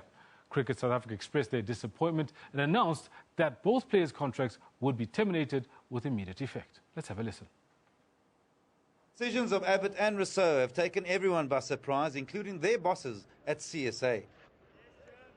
Proteas captain Faf du Plessis expressed his disappointment with Abbott's decision and hoped that lessons would be learnt to avoid this happening in the future. You want to make sure Cricket South Africa keep their best players. You don't want to lose players going overseas. So this is definitely, if you want to call it a red flag, to make sure it doesn't happen again. Proteas coach Russell Dominga also expressed his disappointment, especially in batsman Rousseau's decision. This is the guy we backed after 5 noughts. If that was a player of colour getting 5 noughts, everybody would said transformation. But he got 5 noughts. We thought this is a guy that can play closest level to AB de Villiers in a one-day team as anybody else. So guy we've invested massively in, and I'm bitterly disappointed in his decision. The Proteas should be rejoicing after claiming a series win over Sri Lanka. But the news of Abbott and Rousseau has thrown a spanner in the works. CSA aims to reduce the number of Kolpak players in the future. Fast bowler Dwayne Olivier, who has performed admirably at domestic level, has been called up to the squad for the 3rd test. Craig Murray, SABC News, Cape Town. Now, of course, that test starts tomorrow, and since then, Mpumalanga and David Visa have also taken Kolpak deals. Now, to take this further, we're joined from our Durban studios by former Proteas coach, former convener of selectors, and a man who's been dubbed one of the most naturally talented players to have come from these shores, Mike Proctor. Good morning, Mike. Thanks very much for giving us this time this morning. Good morning, and thanks very much for having me. Mike, the exodus has intensified, hasn't it? Yeah, very much so. I think to a certain extent there's been an overreaction. I mean, everyone knew Kyle Abbott. He's been in and out the Proteas side, and rightly so, I suppose, because of Morkel and Steyn and Belanda. So he's been in and out the side, and he's looking to the future. And I really think the problem has really arisen, and I don't want to stir it up because I think everyone's past it, but that New Zealand semi-final, I think, created a problem. Because everyone knew what happened as far as selection was concerned. Abbott had played fantastically well during the World Cup. In the semi-final, he was dropped because Belanda was presumably declared fit, although he only bowled 8 overs in the semi-final, as it turned out. So everyone knew that the story was, the players knew, and CSA, Cricket South Africa. But to me, the problem is because Cricket South Africa vehemently denied that this actually happened. So for starters, you've got a bit of a mistrust and lack of respect from the two parties involved. And with these guys making these huge decisions, it really needed a lot of communication, and whoever's involved, the CEO or the coach or someone else from Cricket South Africa, to discuss and go through the options with these guys. But the coach has actually said the last time he spoke to Abbott about it was 5 or 6 months ago. And to me, therein lies the problem, is that just that little bit of mistrust is not the trust that it should be. Because a huge decision for these guys to make needed talking to by their employers. I suppose one could look at it case by case. You know, look at David Visa's, his reasons, Marchant, Riley's reasons, or Abbott. But at the same time, we do need to have a holistic view first. We need to look at the high level first and look at the reasons why these things are happening. Even Faf himself said South Africa does need to look at a way of retaining its talent. Is it something that really needs to be to the fore in all of these debates? Absolutely. I think it must be addressed. You've got to get everyone involved, get FAF involved, some of the players involved, and go through it and have that communication. This is the point I'm trying to make, is you must have that communication. And it's suddenly come out. It isn't a huge surprise because Abbott signed 5 months ago. There's been a lot of talk about it. There's other players who've gone the Kolpak route. So it's not a huge surprise. The fact that they have relinquished their chance of playing for the Proteas is a huge number for them and for Cricket South Africa and for the spectators. So again, I just reiterate the point that they needed communication. Everyone had got to get down and talk it through. And I think the players of the future must sit down with Cricket South Africa and say, these are my options. I can go overseas. I can earn X amount of money. I can have security for my family. You can't guarantee a place in the Proteas side. No one can. Yeah. And if you look at the quota system as it was, I think everyone's bought into the quota system. Fantastic. The numbers, people have got different opinion about the numbers, but it must play a part in those guys' mind because you've got Faf du Plessis captain extraordinary, been fabulous in all departments of the game and all different disciplines of the game. You've got AB de Villiers, arguably the best player in all formats of the game in the world, and you've got Quinton de Kock, who is the best wicketkeeper batsman in the world. So 3 of those places out of the 5 are already taken up. So your chances have diminished. But again, it's I think, what did the coach and what did Cricket South Africa say to Abbott, and what did they say to these other guys? You know, are you going to be contracted for a year or 2 years? And to me, it's just been the lack of communication that's caused this problem. Surely Rabada would be amongst those that you'd consider as almost a shoo-in for almost any test or ODI that we play? No, absolutely. Now, I was looking at the quota and the 3 out of the 5 white guys. I'm not looking at who would be the shoo-ins for South Africa. I was thinking how these guys do look at the quota, and it must have some effect, because 3 of those guys I've just mentioned would walk into a world team now. So there are two places left for the white guys. So to a certain extent, it must have played a part, although the guys certainly haven't mentioned it, that's for sure. They've been fantastic about it. Yeah, and as I said, everyone's bought into the quota system, and it's right. Maybe the numbers are wrong. Mike, actually, the reason why I'm trying to cut your word there is, has everybody really bought into the quota system? Because we know what's being said publicly. We know what Kyle Abbott said, and I certainly believe that he was being sincere when he says transformation has got nothing to do with it. However, looking at social media comments, for example, it seems as if not everybody really has bought into it, and what's being said sometimes in the public is not what's being said in private. Yeah, I think in the cricket world, whether it be in South Africa or overseas, I think everyone, the majority of people have bought into the quota system. They can understand it. South Africans can understand it more than overseas people, for sure. It is right. As I said, the argument among certain people is that maybe the numbers are wrong. But what are the right numbers? What is right and what is wrong? The quota system is right. I think everyone has bought into that, and I think all the players in South Africa hopefully have done that. Okay, so you've mentioned that Cricket South Africa has maybe got 1 or 2 things wrong, and one of them being the seeming lack of communication with some of these players. I mean, like you mentioned, Russell Domingo mentioned that he had a chat with Abbott about 5 months ago, and knowing full well the state of mind the guy had been in, maybe a few more chats were in order. What else do you think Cricket South Africa might have missed a trick on in the last year or so? I don't think a lot. It's always been a difficult situation. A year ago, South Africa weren't playing particularly well. And over the last 6 months, they've really performed well. And the interest is really there. I don't think they've got too much wrong. To me, you know, life is about communication. And I think once the communication is there, I think things will run a lot smoother. There was a lot of mention about how Russell Domingo's job was in jeopardy. This is when that review panel was constituted last April. It got disbanded, got put back together, a little under the radar. It's come back with some recommendations, and one of them, of course, has been talent retention, has been increasing the scope of the convener, and so on and so forth. Nothing about Russell himself. So is his job safe for now? I would think so. I mean, South Africa have played really, really good cricket, fantastically well. There has been some criticism of Russell. There's no doubt about that, and that's always going to happen, particularly in the past, a year ago when things weren't going good. But I think his responsibility must go a bit further, whether it be him or the manager. But again, I come back to that word communication, and that's it. If everyone joined hands, I'm sure you wouldn't have these problems. You might get guys going to Kolpak, but it would be amicable.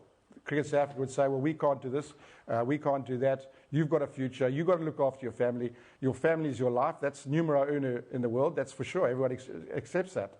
So let's talk about it. If we can't come up with a solution, okay, we wish you luck Kolpak, and vice versa. Okay, I'm not going Kolpak, I want to stay and play for South Africa. Everyone wants to play for their country. There's no person at all. I mean, to play for your country is the ultimate, and you love it. The guys playing it love it. It is number one. There's no better feeling than playing, especially now when the guys are doing so well. So they've turned that down. So there's always as I said, there's two sides of the story. Yeah, is that love still there, really? Because when one considers how, looking at other sports as well, we look at rugby, quite a lot of the players are going to play overseas and maybe even foregoing an opportunity to play for the Springboks. Look at cricket off late. We've got quite a few Colpack deals being signed. Notwithstanding the fact that Faf himself had signed a Colpack deal early in his career, Alvira Peterson as well, quite a few others who actually have come back to play. But it's seemingly now, you sign a Colpack deal, it's cheers. Thanks very much for having played. Yeah, that's why I think there has, to a certain extent, been an overreaction, because as you've just rightly said, there are guys who have gone Colpack route, played county cricket in England, and then come back and represented their country. And if you go the Colpack route, what happens is your county comes first. So you must play county cricket. Anything that happens after that, whether it be playing off-season England-wise in South Africa or Zimbabwe or Australia or New Zealand, that's fine. And you won't be able to represent your country for a number of years. But I think it's probably a very good thing that it's happened now, because people have reacted quite strongly about it. And everyone's got their ideas. So it's brought everything to a head. And hopefully, between the players and the cricket administrators, they can get it sorted. Mike Proctor, thank you so much for giving us this time. There's lots more we can chat about, especially because we've got a test tomorrow. Quick one, if you were to win the toss tomorrow, how would you go? I haven't seen the wicket, but judging by the talk, and there may be a bit of grass, I'd back our seamers and bowl. Now, fantastic. Mike Proctor right there. Thank you very much for having joined us from Durban. Thank you very much for having me. Right, Mike Proctor, the founder of the Mike Proctor Foundation, as well as a former coach of the Proteas and former convener of selectors, chatting to us about the Colpack exodus in the state of South African cricket. Now on to other sports news. FIFA President Gianni Infantino does not think that increasing the number of teams to compete at the Soccer World Cup will have a negative impact on the quality of the competition. The 2026 tournament will feature 48 teams after the FIFA Council unanimously voted to expand the competition from the current 32 teams. 4 proposals were put forward for the expansion, with Infantino's proposal of 16 groups consisting of 3 teams each getting the nod. The 16 groups of 3 will be followed by a 32-team knockout stage. It means the total number of matches will increase from 64 to 80. Most of the teams will play no more than 3 matches. The 4 semi-finalists will play no more than 7. FIFA is also adamant this can be done in 32 days, the same duration as the current format. Motivation for the expansion is to give more countries a chance of experiencing the World Cup. It will bolster international football in developed markets and assist the growth in emerging areas. I'm all for the 48, yes, because football is becoming such an, global sport everywhere. Everyone wants a piece of the pie, and it's great to see. But at the same time, we've got to make sure and safeguard that football is the same quality that is aspired, that everyone loves to see when the World Cup comes around. The idea of having more countries seems specifically tailored to appeal to the African, Asian and Caribbean confederations who have been underrepresented at World Cups. It's expected that Africa's spots will increase from 5 to 9. Africa, for example, has 54 members, 1 less than UEFA, and has 5 participants, whereby UEFA has 13 participants. So these are certainly things that need to be looked at. But at the end of the day, each confederation will have more representatives in the World Cup than today. This is simply the laws of mathematics, which are, as you know, not an opinion but are facts. Infantino has emphasized that money was not the reason behind the decision, but the new format will definitely boost revenue. Lebantube, SABC News. Now, members of a British House of Commons committee have agreed to recall the IAAF President Sebastian Coe to the inquiry into doping in sport.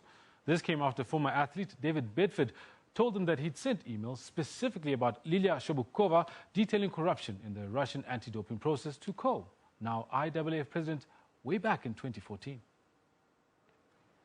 Will you just say to me one more time again what he said? Yes, I was certainly not aware of the specific allegations that had been made around the corruption of anti-doping processes in Russia.